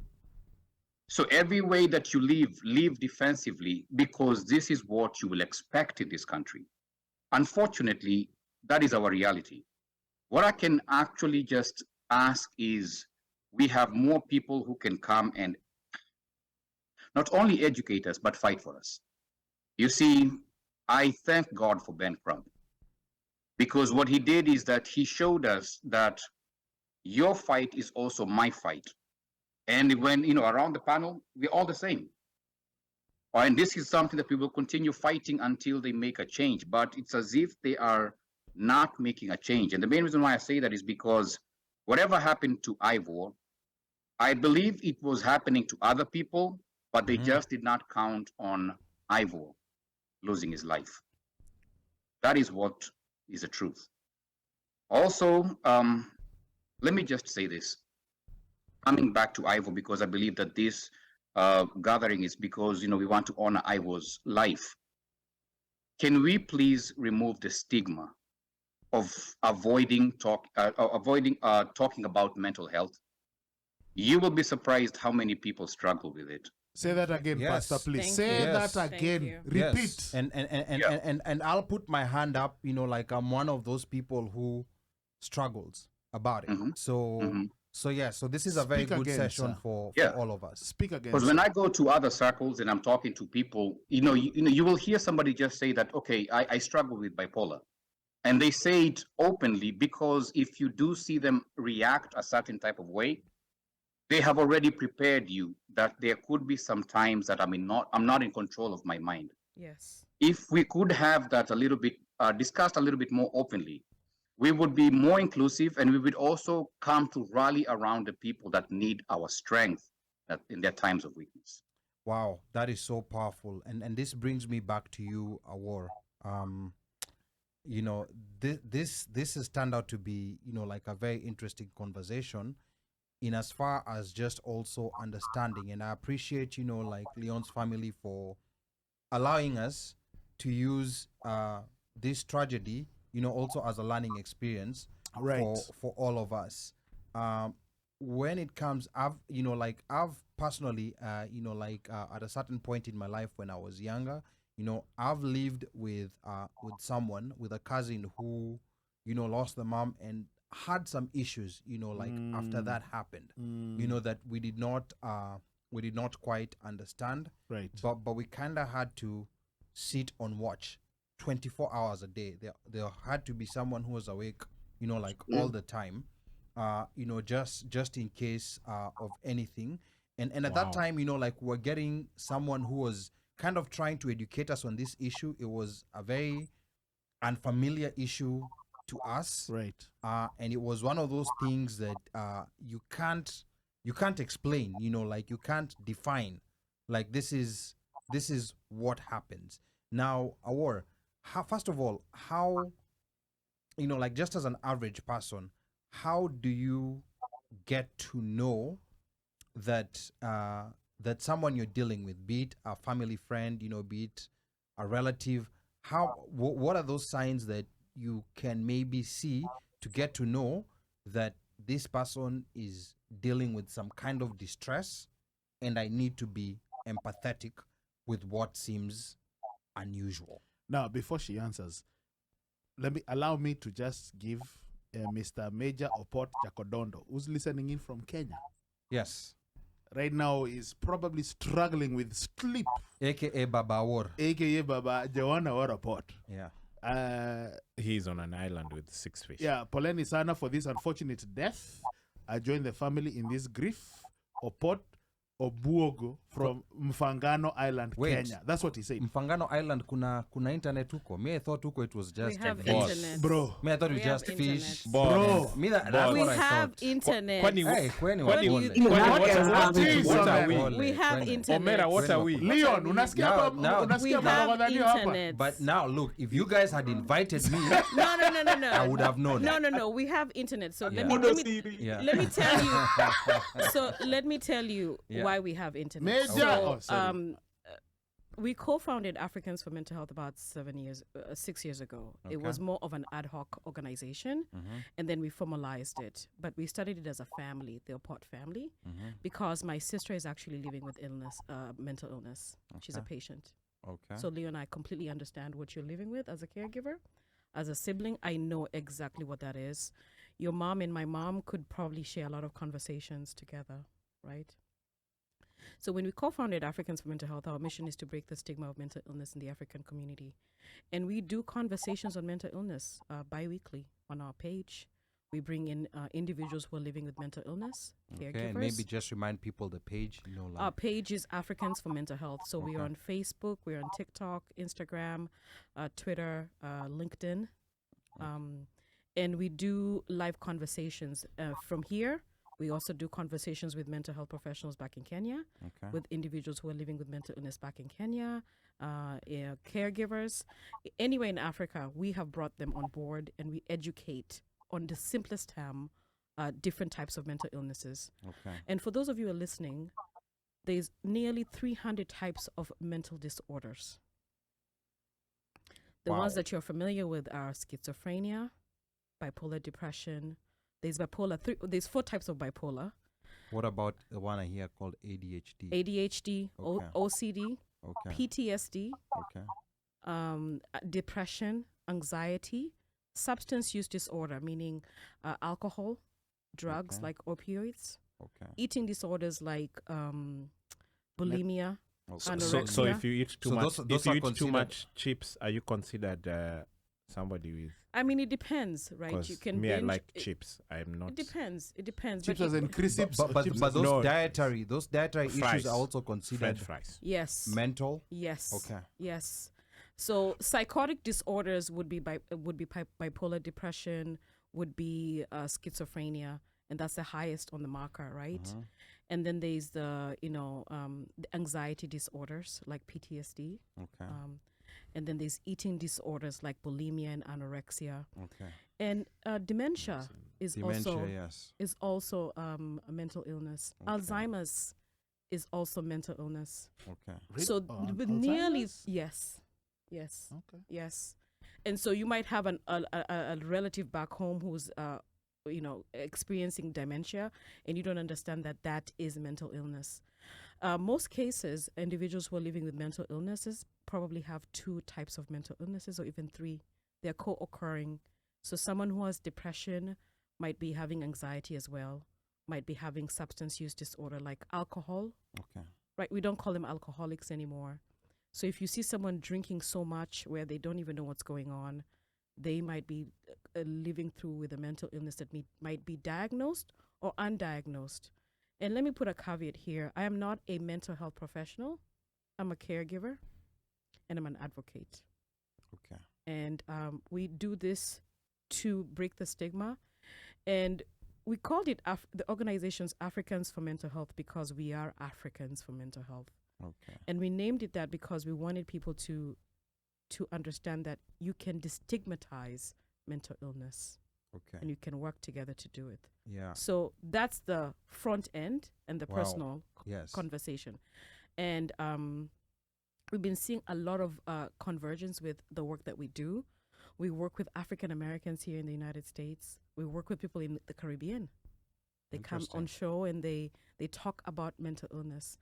And my dad, who's in Kenya, sometimes even sends his link to his people in the village up on Mfangano Island with and internet. They with Wi-Fi. Yes, and they log Yeah. into Zoom. They Yeah. log into Zoom, Mhm. and they actually participate in the conversation. That's amazing. So there are different spaces where we've been doing it. And let me go back a little bit where this actually the bird of actually with the organization and doing a live stream started. It started with the OneMicShow. Okay. All right. Right? Thank you. Thank Remember, you. like when I was a co-anchor here. So many years ago. So many years ago. Then and you abandoned Pala us. Matchbox. No, I did not abandon Then you. you abandoned us. I It's okay. No, I didn't abandon you. I moved on to doing Africans for Mental Health. She graduated. Okay, She went to Form 5. And we were looking for mental health professionals who look like you and me, and you guys had charged me with that task, and we couldn't find a mental health professional. Yes, it I was a remember challenge. that. Remember Yes, that? I remember how that. hard it was? Not Yes. Remember Yeah. how that Find. was? We couldn't find. And then we finally found Dr. Becky There was 2 people. and Dr. Yopar and Dr. Natik. Becky Yopar. Getich. Getich in North Carolina. North Carolina, Yeah. right. And they came in and they talked to us about depression and anxiety. And when I was working on the program, I thought that the people who were helping were listening and the audience was listening that day. Everybody was so engaged. We even had 2 parts. Do you know who was also listening? Who was listening? My sister. Wow. Ah. Okay. My sister was listening Okay. that day. And we talked about signs of depression like isolation and not being able to sleep and, feeling unworthy and loneliness. We talked about anxiety and, feeling like you're having a heart attack. We talked about all kinds of symptoms of mental illness. And that's where my sister figured out that she had been living with depression for a while. Okay. Because a lot of people actually don't know that Right. this is how people just think that this is just life. Yes. People get stressed. Right. And this is it. And Kwani people do you get can't stressed. just kaa ngumu uendelee na maisha. I mean, there's also social anxiety, right? The Yeah. social anxiety is where we've all been cooped up during COVID. That is Yes. true. And now when we Yes. go outside, we don't even know how to be around people. Yeah, I know. yeah, I know. You feel like, oh my gosh, what time am I going back to my house? I can't be around these people. because I'm feeling anxious, and we don't understand why we're feeling anxious. Okay. Right? Now, as per what Stephen Butt is saying here, as Africans for Mental Health, Joanne has explained 300 different ones of mental health. It's a whole episode on its own. I It's think more than a whole episode. We've yeah, gone through this. that right I think there. he missed those sessions that we went through. My question, I mean, I have a question for Joanne, and you know, on a rope, on a take us back to, I think at one point, when the mom, you mean had Arvo's called- mom? Arvo's mom Yeah. had you know, called for assistance. You know, she had Yes. called, you know, she was Called trying to the call the doctor. doctor or whatever. Yes.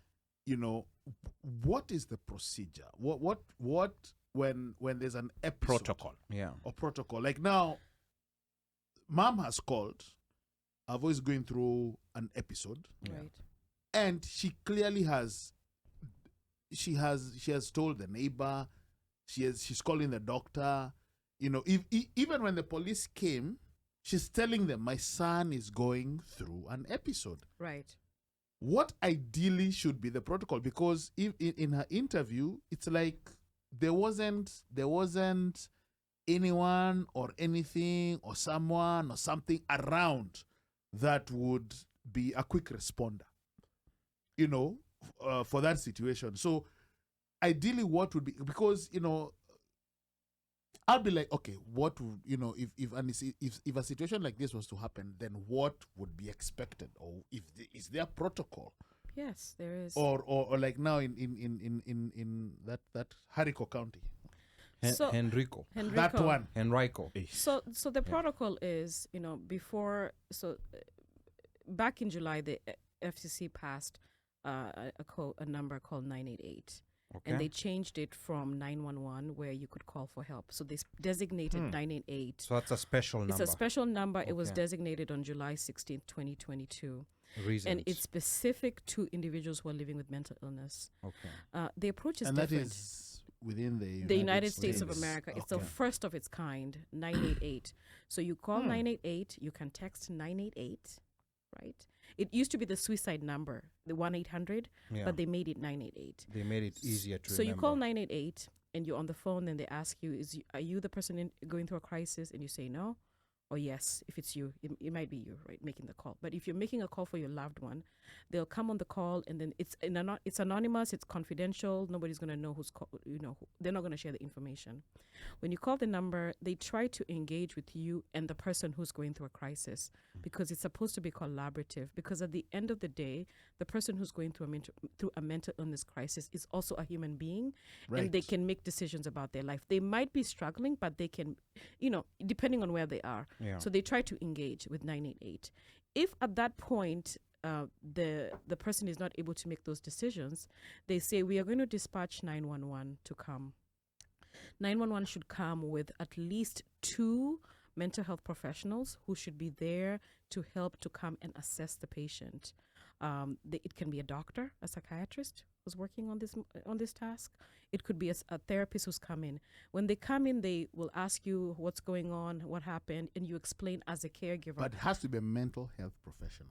Yes, It and can't they be just somebody random. No, and they come with like the a police mush. too. They come with the police, Okay. typically, right? Yeah. So they'll come with the police, but the mental health professionals will be the ones talking They to take the you. forefront. They take charge. They take charge, Okay. and they might be dressed as a police, but they're the police, trained. the police are to do Ah. what? Right. Oh, okay. They might be. They might be. So they come in and they ask you, you know, what's going on, and you explain, and then they ask the person, what are you going through? Are you having suicide ideation? You say no or yes. You know, what's been happening? Oh, I haven't been sleeping for the past 3-4 days. The person is explaining, the loved one, I'm having maybe psychosis, you know, where I'm hearing voices or hallucinations or delusions, you know. And at that point, they assess the patient and they see, is this person willing to go to the hospital? And if the person is willing to go to the hospital, it's a voluntary access to the hospital. If the person doesn't want to go to the hospital and they're being assessed, and the person assessing is saying this person must go to the hospital, they do an involuntary commitment. It's a 5150.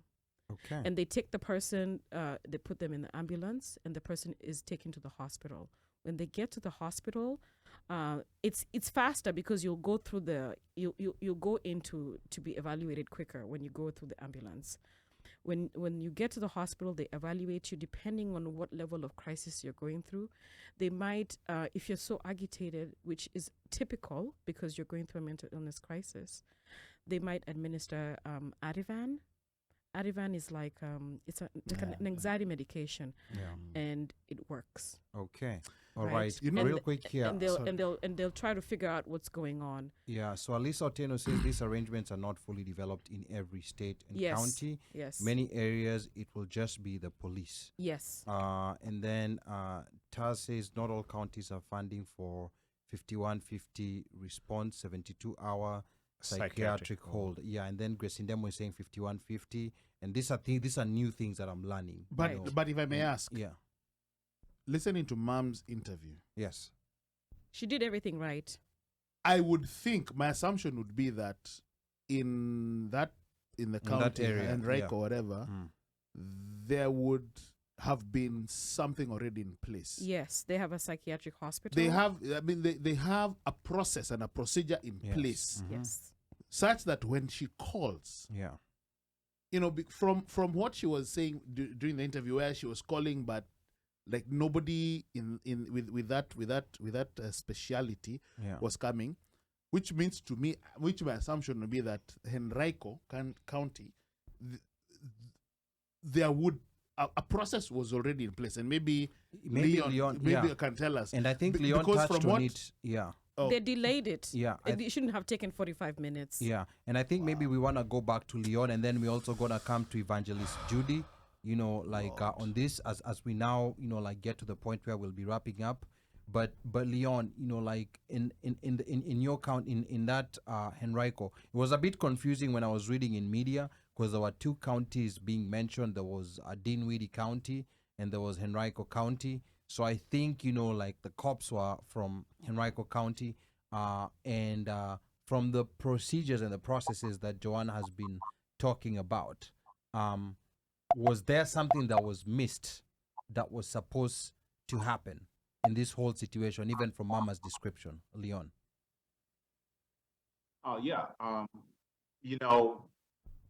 In the past, when I'll mention what my mother talked about in the past. Why is it that in the past they followed whatever systems in place? Yes. My brother went to the hospital. My brother did not die. What went wrong this time? There's a lot of unanswered questions. And I'm asking the same questions. Mm-hmm. What went wrong? Because if you go to the hospital, if you have a physician and you go for your checkup, and the physician cannot prescribe medication on whatever issue that is, then let's say you have a skin rash of some sort. What's the protocol for your physician? To refer you to a specialist. So then the question here is, I guess each state has to have their own protocols. Each county within each state and city, the protocol needs to be clear. The training needs to be. People need to be retrained. Specialists need to come out with those calls of distress, those calls of patients undergoing an episode, and those who are in power to advocate for the patient need to be empowered. My mother was discredited and refused the ability to advocate for IRVO. Correct. They were tone deaf to her. As a Black woman in America, you want to tell me that she is not outraged? As a Black woman, her voice is not enough. As a Black woman, she felt discriminated against.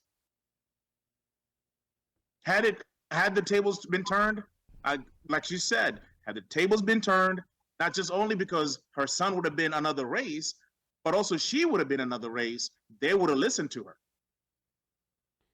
Wow. And often they do, right? Yeah. That's the Yeah. fact. Often they do. They often do. And they make it challenging when you're a caregiver, because then HIPAA kicks in, and then they say, oh, you have to be like authorized to talk to on behalf of the person. But they denied her access. They lied. It looks like they were colluding. And even when the officers were sitting on IRVO, Yeah. the medical Yeah. professionals were there just looking. I mean, what were they doing? Just looking? Like, what was all that about? That's a part That's that horrible. That's a part that I would totally never take a confused loved me. one to that hospital ever. I would Yeah. just not ever take a loved one there, because Yeah. you've already shown me that there's you can't take care of my loved one. I'm trusting that when my loved one is there, that you're going to do the best that you can. But because they have a mental illness, you want to treat them like they are not a human being. That is horrible, and that's why we have a huge stigma of mental illness in our communities. This is, that's a part, like I tend to process things logically, and like that part, to me, if it was only police officers, I'd be like, we're used to seeing them doing this. But there were medical professionals who were present there, and I don't know whether they were in fear. And that's why, like Leon, I also have a lot of questions, like that I want to know. And maybe they have a history of doing it. How about that? Maybe they have a history of doing Right. it. Maybe they have a history of. Maybe that's why they need to be investigated by SAMHSA. Because when you look at, I mean, and maybe we might be reading too much into that video. When you look at that video, there seems to be an aura of casualness in how that was being handled. Like, we've seen this before. So maybe there's other people this has been done to. Maybe they were fortunate not to die. But in this case, where they took so much time on IRVO until the point when they realized that he's no longer responsive, and then the medical staff went into a frenzy trying to revive him, but it was unfortunately too late. They made a fake 911 call saying Yes. he's breathing, he's agitating. I mean, which one was it? The person who was listening, I think the 911 caller was asking them, which one is it? Is the patient breathing, or are they aggressive? Which one is it? Like, you're trying to cover it up. Mm-hmm. Yes. The person Yeah. knows Yeah. he's already dead. Yeah. So we're gonna go to Mika, who's been on the phone, and then we're gonna go to also Evangelist Judy, who's also been waiting very patiently. So Mika. I'm here. Can you hear me, Eli? Yes, we can hear you loud and clear. All right. I think a lot was said from the point I wanted to make, but just to add on what everybody's asking about the questions, and not to start the questions, for me, I think the first question should be the 911 call that was made by the neighbor. What was said on that call was such a response, because it seems like from the moment they got there, they were treating him like they were facing a criminal, and they continued with that same trajectory until the end. So, as Leona said, it was a very malicious call, and even if it made a 911 call and said there was a breaking or there was someone walking outside of your yard, it's usually two cars responding. 12 cars, 12 people, and they are on standby to react. That's way too many people. That's where the question is supposed to be coming from, because when they responded without medical help, they were responding to a 911 call that somebody called. So they were not responding to medical help. They were responding to something that someone had called with. So it's really painful and hard to even have had this discussion. But again, going back to what I was saying about the protocols that have been put in place, I believe that we should start doing like what the Europeans do. Emergency calls that are not of a criminal nature should never be responded to by the police. Absolutely. And Mika, just to add on to what you're saying, like when there was that after George Floyd, when there was that move of defund the police, I think it ended up being politicized. But one of the issues was people undergoing, any kind of mental health distress or like a drug overdose or anything of that sort. It should never be the police to respond. Yes. Because the police are taught to respond in just one way. They are taught being a hammer, and all the problems they see are nails. And the hammer knows only how to do one thing. Yeah, they're not trained to think. They're trained to suppress. They're trained to contain. They're trained to But neutralize. they don't know anything else. Yeah, Yes. They're not trained how to think through a situation. They just trained to kuzima moto, funika. So Yes. police should never respond to any, especially something that is coming from a domestic call that is not a break-in, a murder, a robbery. It should never be a police response. Okay, let's go back to Evangelist Judy Oyuyo. She's been sitting there patiently. As we now get to that part of the show that we're wrapping up. Evangelist, please tell us, what your thoughts are and where are we going from here, as Kenyans and as Africans on this particular issue. So, as Kenyans and as Africans, I cannot say it enough, and I'm going to say it again. In fact, one of the things that really which pained me so much is when I saw, I think even part of IRVO's hair, the dreads was on the ground. They used so much force that I didn't even think part of his hair, came out on the ground. Why was that necessary? So, like we've all said here, and I like what Leon said. I like the way you get the in-depth handling, even the way the mother used to handle her because she knew, what he was dealing with. And even Joanne, that's good that you say that about, the handling of the mental illness. And thank you so much for giving us that description. Now, as Africans, even people with special needs, we hide them. In fact, sometimes it's so bad they even change the bed and they end up dying prematurely. As Africans, we think, when I was that one is crazy, leave him alone. They don't give, it's like if you have a mental illness, it's like you don't matter, your life doesn't matter, it doesn't count. So I think, as even Pastor Daniel has said, we need to have those discussions, we need to have those narratives, and I think we also need to address it as Africans, as Pan-Africans, in the church, like I've said, just do whatever we need to do, and I like that the fact that they say that there's a 988 number from what Joanne says. But now we take it even further and have that for in memory of IRVO. IRVO was a brilliant man. I didn't know him as an adult, but from what they're saying about him, life cut short unnecessarily. So we need to have those discussions. And I think it's also important to know when somebody is having a distressed moment, what do you do? What do you not do? And what not to do is to call the police. And I guess the neighbor's boyfriend is the one who, I was going to say something, but I'm not going to say something derogatory to him. But he should never have done that. And help wherever he is, God have mercy on his soul. Yes. God have mercy on the souls of those 10 people who pinned him down, and then those other 10 looking. And then when he's there, they come here and they're starting to wave on his face. For what? You already killed him. Why are you waving on his face and he's dead? Hello? So we need to have those discussions. We also need to have those discussions of police. I think police also need to be retrained. It's scary, Ali. Ali, you said something earlier. You said you believe that police, are they trained to kneel on people's neck? One day when I used to live in Dallas, Texas, which was maybe 14 years ago, I was coming from work and then I put on the radio, one Hispanic police and one African-American police and a white police came, and they said that they actually given a quota, QUOTA, of how many black people, how many Hispanics to arrest. And I believe that it's true. Me, I believe, and God forgive me if I'm not wrong, but I believe in the police, American police, and if it's not true, then too bad, do what you want to do. But I believe the police in America, I believe maybe they even take an oath to kill lives.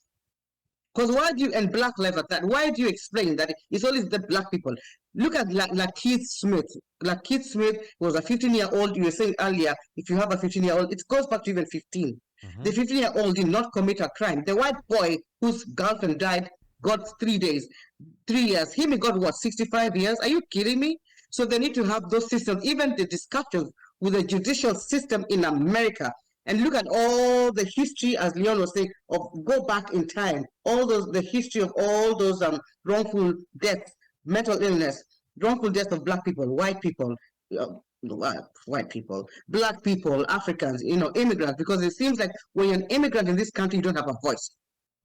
The moment you have an accent, you have a different name, it's like you don't matter. We are paying taxes here, we work hard, so come on, our voice should count. But you again, as Africans, I'm telling you, people, it's time to speak up. Don't be scared of speaking out. As long as you're saying the truth, you're doing the right thing, please rise up. Let's not be quiet. This is touched home. So we gotta do something. Even if I didn't know Carol, I'd be here doing this, but I know her, so it really has touched home to me. So let's do this. Come on, it's our own. It's an African, and we have to just get up and do something with the embassy leading, the American embassy, and Joe Biden, and whoever. Ben Crump, thank you so much, Ben Crump, for what he's doing. He loves people. So we gotta do this. We have to do this. You said have those discussions. You said it's called Ben Otieno. Onyango. Onyango. Sorry, Onyango. Ben Onyango. No, I want to say this, and I think we have Onyango. We have said this time and repeatedly. It is okay to participate in Mandamano politics, Kenya Kwanza, and stuff. That's fine. Know your MCA. But you know your MCA in Nyakemincha. Mufangamano. Ufungamano. That one. Where there is Wi-Fi. That one. Where there is Wi-Fi. Yeah. Which Ali believes there should not be Wi-Fi. No, I did not say that. Or you're from Kanyuambora, whatever. But even locally, you don't even know your representative. All you're saying is that politics is local. Yes. Absolutely. Politics is local. And for here, it does not hurt for you to participate here.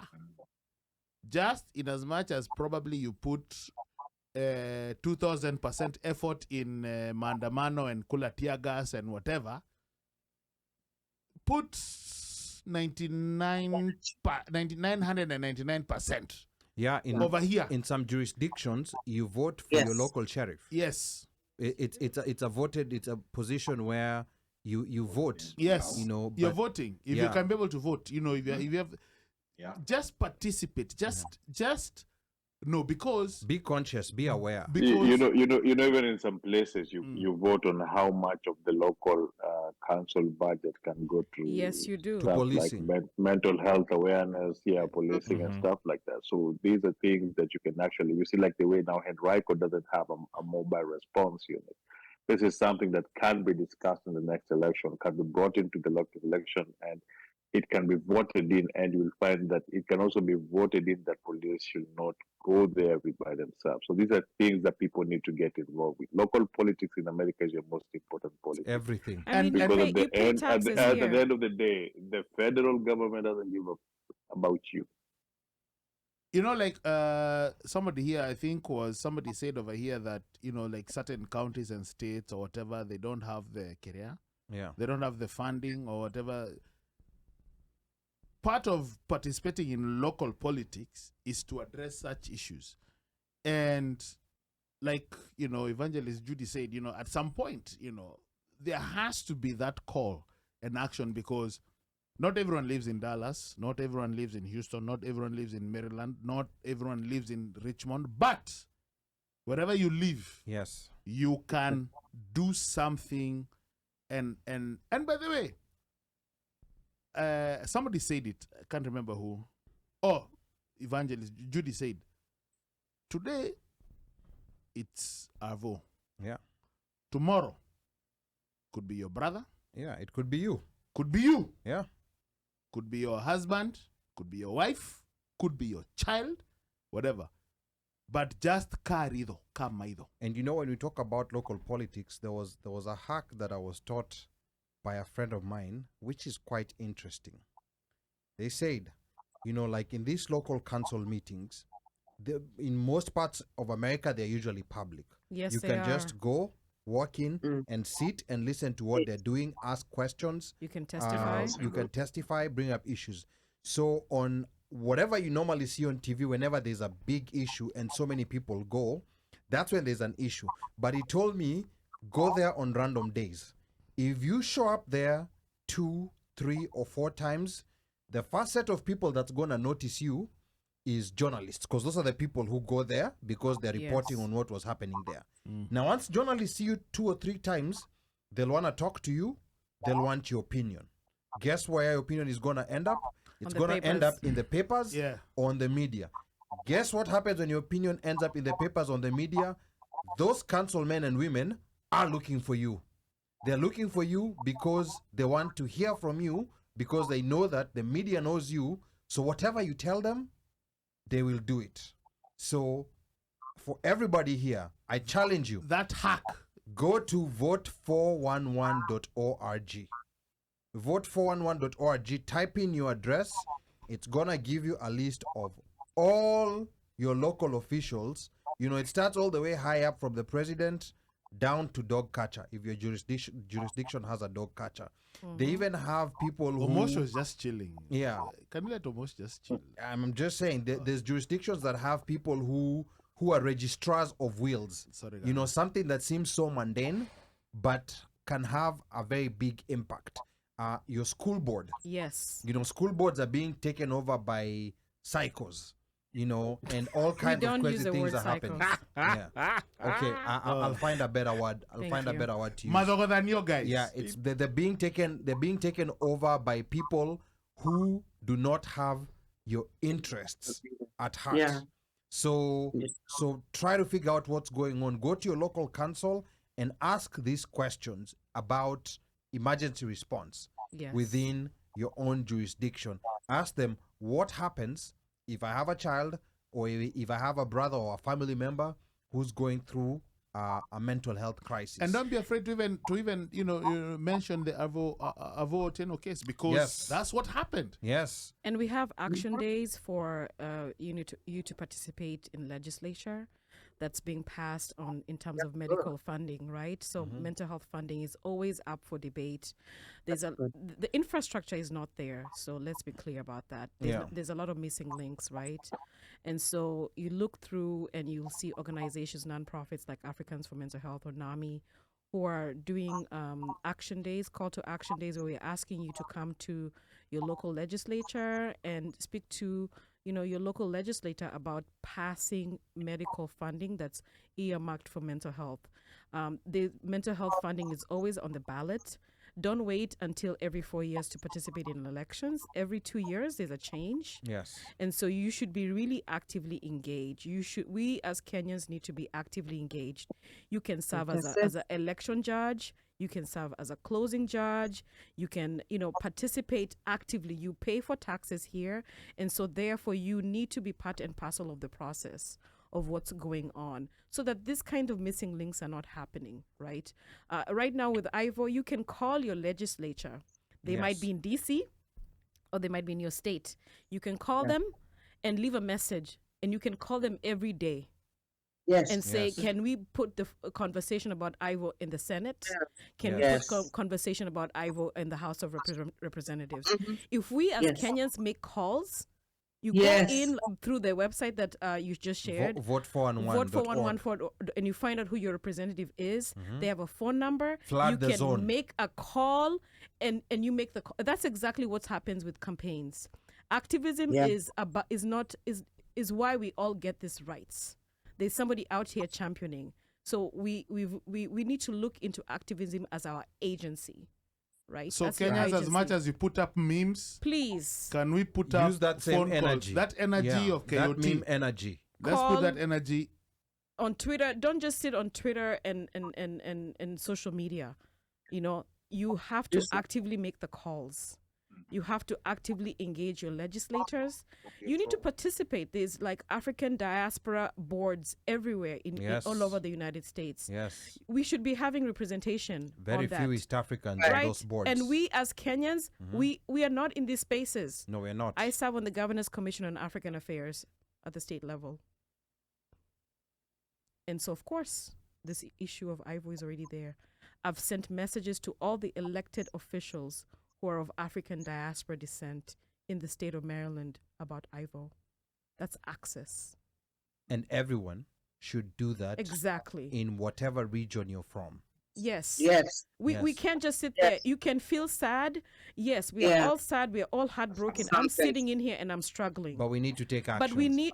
Right. It's like even the pastor says, faith without actions is dead. It's dead. So we need to activate and be participants of this whole process. This young man is somebody's son, is somebody's brother, is somebody's friend. There's a person on the social media page on Facebook. He's saying, his name is Taz Rogers. He's saying, IRVO had a big smile. He played sports. He played basketball. I mean, he's a human being. Yes. And we need to, for real. Thank you. Like, you should make calls. Share this live stream that's going on and tag Justice for IRVO everywhere. Yeah. Right? Like, we should actively be participating. We should actively engage. Don't just sit there and complain in the background. Yes. Don't complain on your WhatsApp accounts. Yes, that's in never those gonna all those go groups anywhere. you guys are in. Don't be complaining on WhatsApp about the issue. Take Twitter. it to the street. Take to the streets. Yeah. Right. And that's where Peacefully. And that's where this possibly is going. So let's go back to Leon. Get your final word, and Pastor Joroge. Leon. My final word is pressure. Put the pressure on your local jurisdictions. Blast social media with call to action. And the call to action needs to be justice for IRVO Otieno, because he looks like you and he looks like me. He looks like everyone in this country. So if we don't seek justice for IRVO, are we going to seek justice for the next IRVO? Or the next one? Or the next one? Or the next one? We have to stand and fight for justice for IRVO Otieno. Okay. Pastor, your parting shot. I would just like to remind the population, the Kenyan population, and every other African that is here that can vote, that this is not a monarchy, but a democracy. And every person that is elected, they are elected to represent us. And what I'm trying to say is, if the representative from the local level all the way to the state level are not doing what we were hoping they would be doing, we should, revise our vote. We should get to the point where we are reminding them that we entrusted our vote because we knew that you would have our best interest at heart. The second part that I would also want to highlight is, I hear you, Joanne and everybody else in the studio talking about infrastructure and funding. And I've also started hearing that there is another side of the story, but this is what I would like to speak as a pastor. When it comes to upholding life, there should never be two sides. We should always be on one side, and that is life is sacred, despite how we look. So that is my 2 cents. And even if we do have the infrastructures, I pray that we will have the humanity to treat every person with dignity, no matter what they're going through. Okay. And those officers should have done that. Okay, asante sana, Pastor. And there were people who were asking about where to contribute. We have that pinned, like if you go to the pinned comment at the very bottom, there's contributions on Cash App, Zelle, and GoFundMe. All those links are there. Feel free to contribute what you can. For those who are able to attend, the funeral service is scheduled for Wednesday, March 29th at the First Baptist Church at 6201 Iron Bridge Road, Richmond, Virginia, from 11:30 a.m. And the burial follows shortly after. And remember, this is America. We keep time. And for those who can't make it, there's prayers for the family which are going to be held tomorrow, Saturday, March 25th, from 6 p.m. at 2205 Haviland Drive, Richmond, Virginia, and all are welcome. And for those, of course, who can't attend either of this, you need to take action. It's good for those who are able to come and condole with the family. For those who can't, the family will be very appreciative if you take some kind of action. And the action can be something as little as Joanne said. Go to voteforone1.org Find who your legislator is. Just flood their voicemail. Find 5 people to flood that voicemail. Tell each of those 5 people to find another 5 people to flood that voicemail. If many of us do it, guess what's going to happen? You will see this issue being discussed in the floor of Congress or in the floor of the Senate, and the ARVO alert that Evangelist Judy was talking about is going to become real, because there's been too many black people, too many minorities who've been harmed and even killed because of mental health distress or mental health challenges that they were going through, and there was no proper structure to handle them. And of course, remember that in this country, racism is baked into the system. This is something that I learned. Like when you bake a cake and you put a certain ingredient in the cake. Mdalasini. Yes, you can try put mdalasini in the cake. There's no way in which you can take out that mdalasini. It's already baked in there. So we are already starting on, like 100 yards back in a 100 meters race. So we have to have an understanding of that, and we have to make our children have an understanding of that. Like Pastor Karanja said, when he first came, his dad told him, boss, Pastor Njoroge. Yeah, Pastor Njoroge. Yeah. Boss, hapa kimeumana. Wewe, yeah. Unajua hapa. Utajua ujui. Yeah. And you know that he was forewarned. Those are the realities. Which means he was forearmed. Yes, those are the realities that we have to give our kids so that they know that this is the world that they're going into. Yeah, you have to. Yes. You have to. Black people will always face some kind of struggle in this country. There was a point where black people had to sit at the back of a bus, where there was a point where they couldn't go to certain places. They had their own fountains. These problems evolve. So even the problems that we are facing right now, like we need to fight and take care of them so that when our kids come of age, and some of them are already of age, they will start dealing with their own problems and not these same problems that we are dealing with today. They will not be shocked about, you didn't tell me, Dad. No.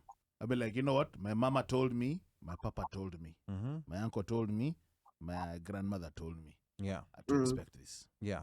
Okay. I'm also gonna give Evangelist the last word, and then we can wrap up the show. Evangelist. For me, my prayer is just for you, Leon, even for God to prepare you and your mom as you lay your brother to rest.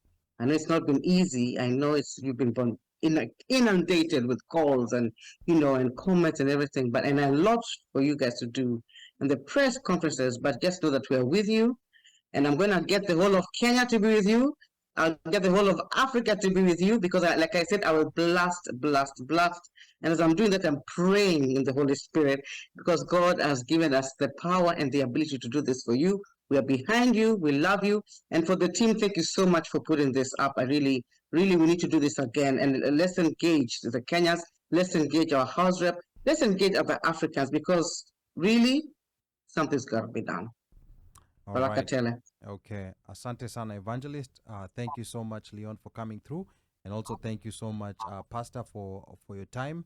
We're going to release you. We know, there's so many other things that you're handling, and we really appreciate you taking your time and spending this with us. And keep us posted, because we're going to walk with you through this journey. And hopefully, with this tragic incident that happened, something positive will come out of it. Asante sana. Uno Mike. Thank you. Wahenga walinena kilicho na mwanzo hakina budi kuwa na mwisho. Meli imetia nanga. We are about to wrap this puppy up. I guess we can start with Joanna. What a pot. Parting shot. So this has been an amazing conversation. It's been hard for me. I know I sound probably upset on the call here. Mental illness is a painful illness. We're all a degree away from it. There's help out here. Be an advocate for your loved one. And it's okay not to be okay. It's okay not to be okay. There's resources. They might be scarce, but there's resources. I encourage you to seek out help for your loved one and for yourself. Be confident in talking about mental illness. You know, I have a therapy session every other Monday at 1:00. Wow. And that's my parting word. Leon, I'll be there on Wednesday. I'll drive down. I have relatives who live in Richmond, the Kualas. So Asante. I'll Thank get you. to meet you in person and your mom. Yes, me too. Likewise. And I've been sent by my parents, so I'm coming. Sawa. Och, Mika, Michael, uko? Nimelala. Oh, sorry. Oh, okay, basi rudi tu kwa blanketi.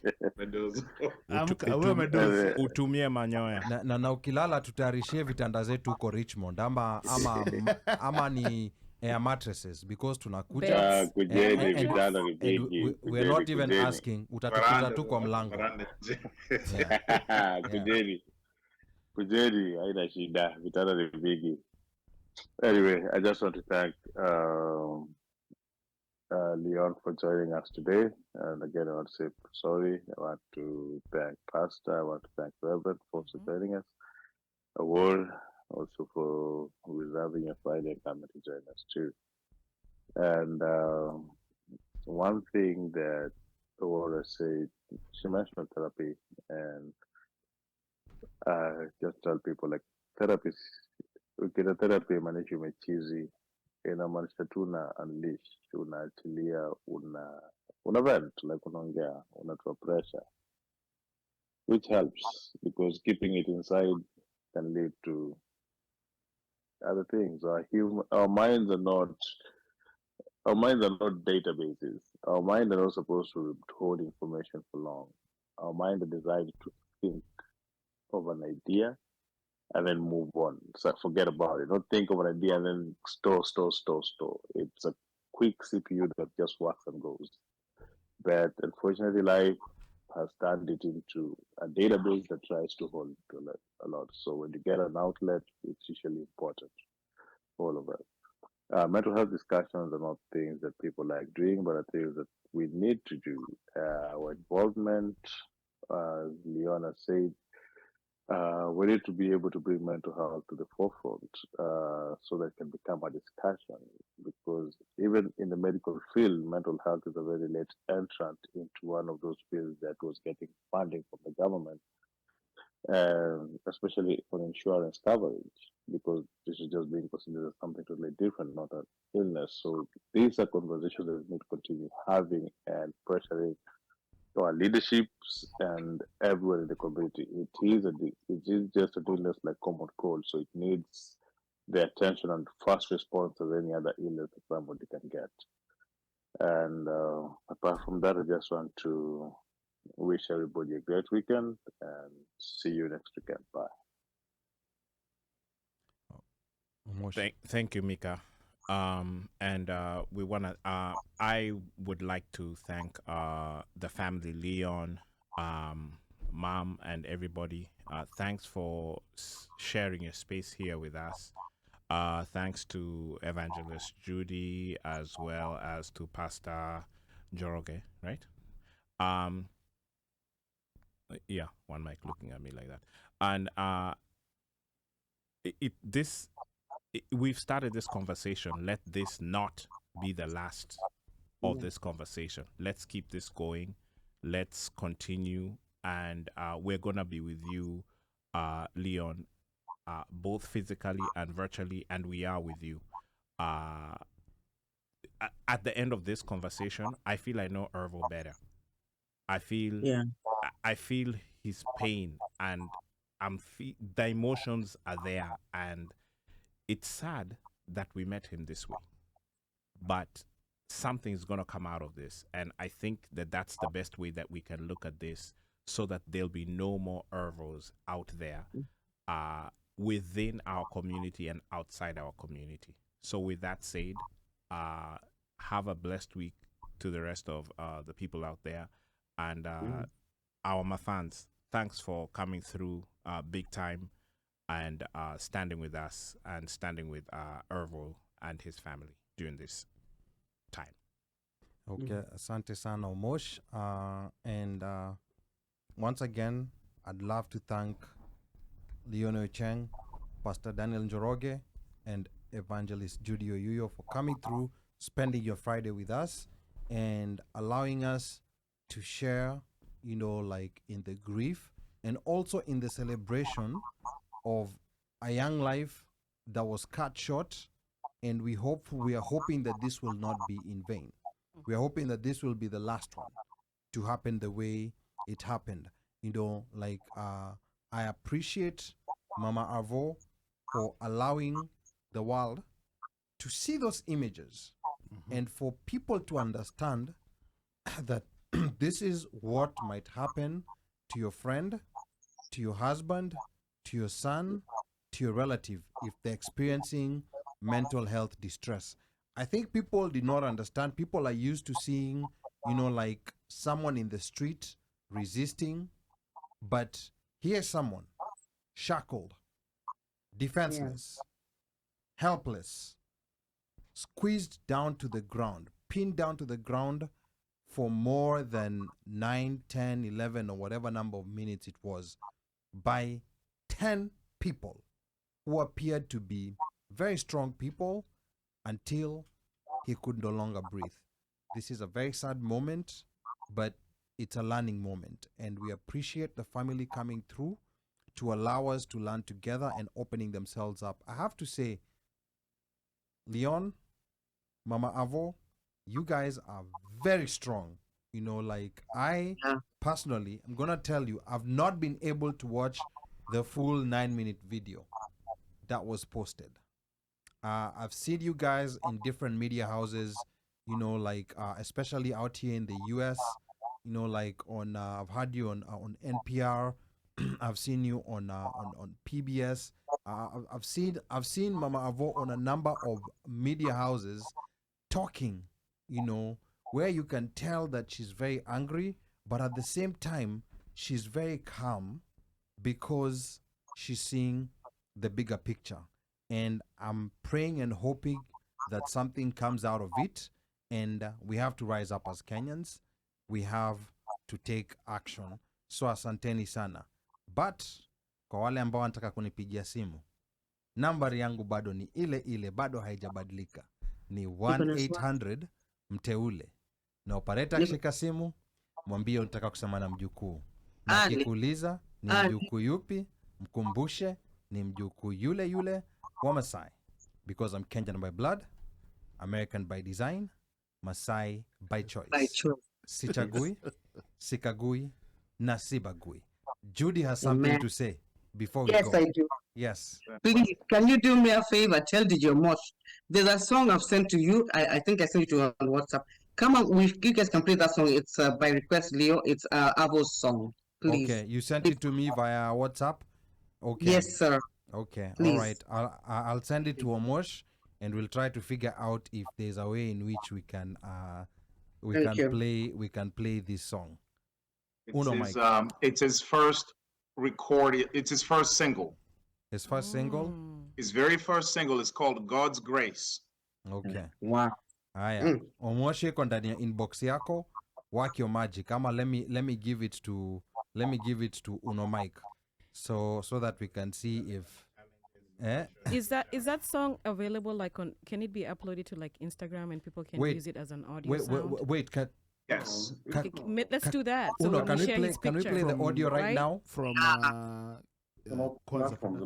Kwanza Productions. Can we play it? I think if we can get it. Yes, it's in your inbox. Okay, sir. It's in your inbox. No. Kwanza. Okay. Aya, sawa. Okay. This is live production.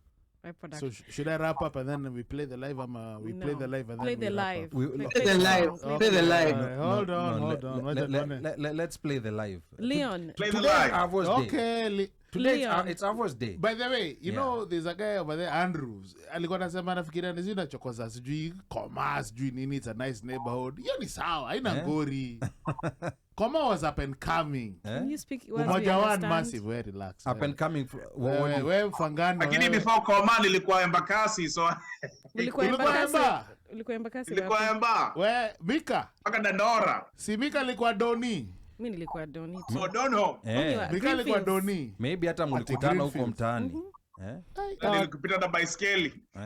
Huyu lakini ulizaliwa like unaonekana wewe mte wa Serelak huyu yani huyu ni mtoto wa juzi huyu hapa 86 huyu hakupata bread amekula ngumu huyu alipata bread ya Kobole alipata ulipata bread ya Kobole alizaliwa ilipokuwa Kobole alizaliwa but yeye hakwenda shop kununua bread ya Kobole alikuwa shop alikuwa na escort. Leon wewe ni miyangu achana na watu ni wazee.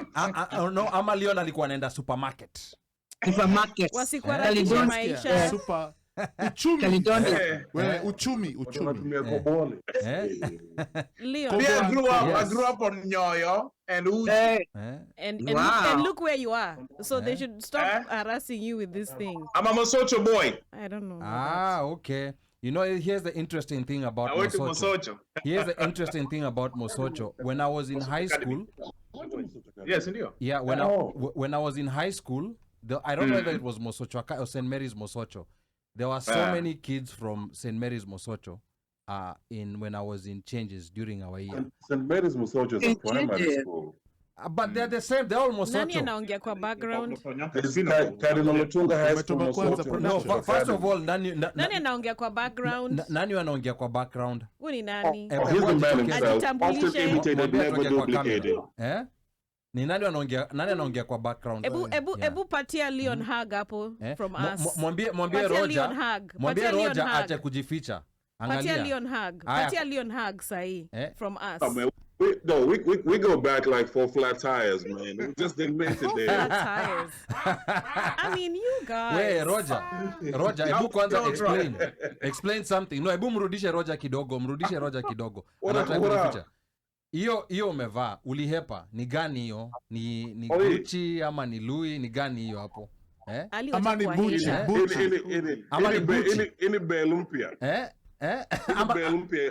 Ini Belumpia. Hiyo sijaiona. Ama hiyo libai kamera? Ilifunguliwa jana morning. Ilifunguliwa jana morning. Kama chupa. Okay. All right, we see you. Maze na kichanuo inaonekana ni optional. Excuse me, natural hair. Natural hair. Kuda man, natural hair. Hello. Ukichana inaweza baki kitoka, unachana kitoka. We Ali kama we unataka kuwa very nini, hiyo ni yako. Sisi tangu ni natural. Tangu ni natural, yake ni natural. Can you guys stop attacking Taz with his nywele? Natural is better. Thank you. Natural is everything. Yeah, man. Tell him, man. So, Leon, I had a question. I think we have the song ready. Leon, you have a question. Leon, the song that we're going to play right now, is it available on Instagram where people can post it up? You know how they do reels? Maybe we can do that and post it up. Somebody's whatever is in the Or you background. can post it and then we can share it. The producer himself has released the rights to the song and to IRVO as a very personal, on a personal note, as a dedication to IRVO. Okay. He himself has posted it on his page. I will send his information. He's actually an activist up in Richmond, Virginia. Okay.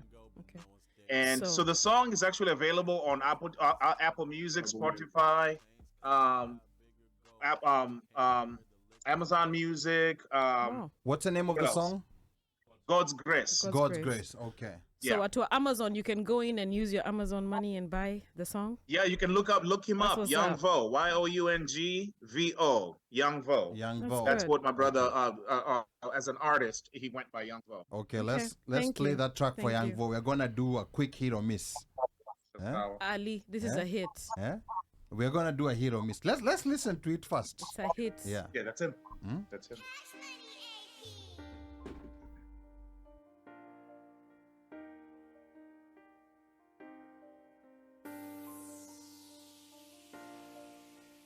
God's grace, blessed to be 22. Friends come and go, but no one stayed down like my bro. I was lost doing the same old broke the chains cause I got bigger goals.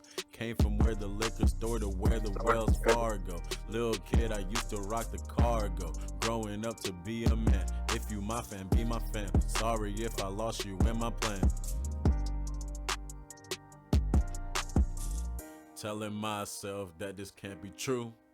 Still hip to everything that I've been through. Hitting hard and moving smart and pay attention. You might learn something. You might learn something. Quit smoking, but am I wanna burn something? Give it time, young Vo, you'll be up and coming. Family first responsibility coming, I ain't running. Family first responsibility coming, I ain't running. God's grace, blessed to be 22. Friends come and go, but no one stayed down like my bro. I was lost doing the same old shit. Broke the chains cause I got bigger goals. Came from where the liquor store to where the Wells Fargo. Little kid, I used to rock the cargo. Growing up to be a man. If you my fan, be my fam. Sorry if I lost you in my plan. Took a chance and I made a way. Blessed to see another day. In this world I wouldn't want to have it any other way. In the valley of shadow death I gotta pray. Lost my father 4 days for my birthday. When my mama gave me the news I couldn't believe it. If there was anything I could've did, I would've did it. Rest in peace to all our loved ones, may they never be forgotten. God's grace, blessed to be 22. Friends come and go, but no one stayed down like my bro. I was lost doing the same old shit. Broke the chains cause I got bigger goals. Came from where the liquor store to where the Wells Fargo. Little kid, I used to rock the cargo. Growing up to be a man. If you my fan, be my fam. Sorry if I lost you in my plan. God's grace, blessed to be 22. Friends come and go, but no one stayed down like my bro. I was lost doing the same old shit. Broke the chains cause I got bigger goals. Came from where the liquor store to where the Wells Fargo. Little kid, I used to rock the cargo. Growing up to be a man. If you my fan, be my fam. Sorry if I lost you in my plan.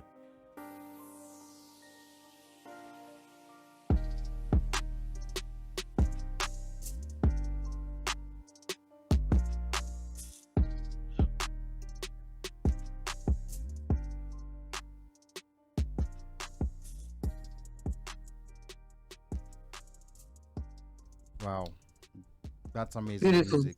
Very powerful. It's a hit, and Very you thought powerful. about a lot of Yeah, very points. powerful. I mean, you know, like this is more than a hit. You know, like Yeah. In fact, when you listen to, you know, like just the lyrics, you know, like the Yeah. depths of the lyrics, where he's bringing even Wells Fargo. You know, Yeah. we're talking about. You know, it's interesting because I used to work for Wells Fargo. You know, so I don't know. This is a song that we all need to go listen to again. Buy it. It's Buy it. available on Amazon. And I can't Apple remember, Music. and Apple Music. And Spotify. Yeah. Yeah, I mean, this is SoundCloud as well. SoundCloud. and SoundCloud. Yeah. So I mean, like I don't know. You know, Avo, I never met you. It's unfortunate that this is how we meet you, but Avo will never forget you, and your death was not in vain. We have to stand up and take action. However small action you can do it. Don't just sit there. Don't just complain in WhatsApp groups and to your friends. Get out there, try to figure out what exactly you can do. There's so many different small things that you can do which are not gonna, you know, like take a lot away from you. Na kwa hayo machache, I think we're gonna call it a week. Uno mic. Asante. See you next week. Bye. Aiden, Daddy loves you. Njeri, Daddy loves you. Nemo, Daddy loves you. Avo, rest in peace. See you in guys. power. Be blessed.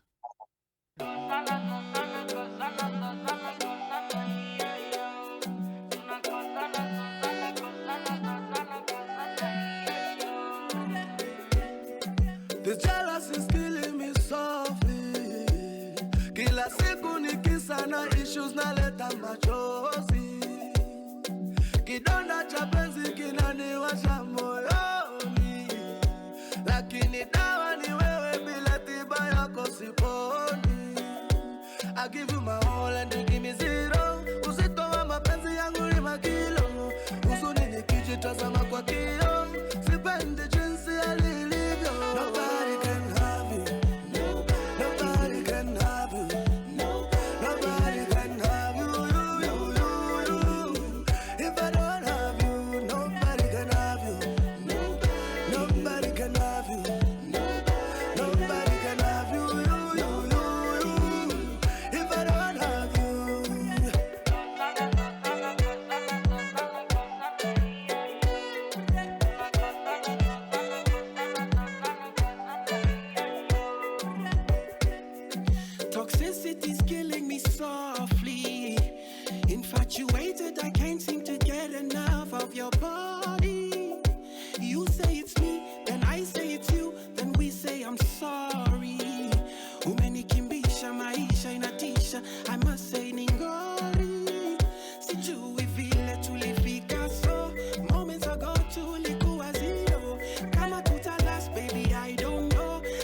mapenzi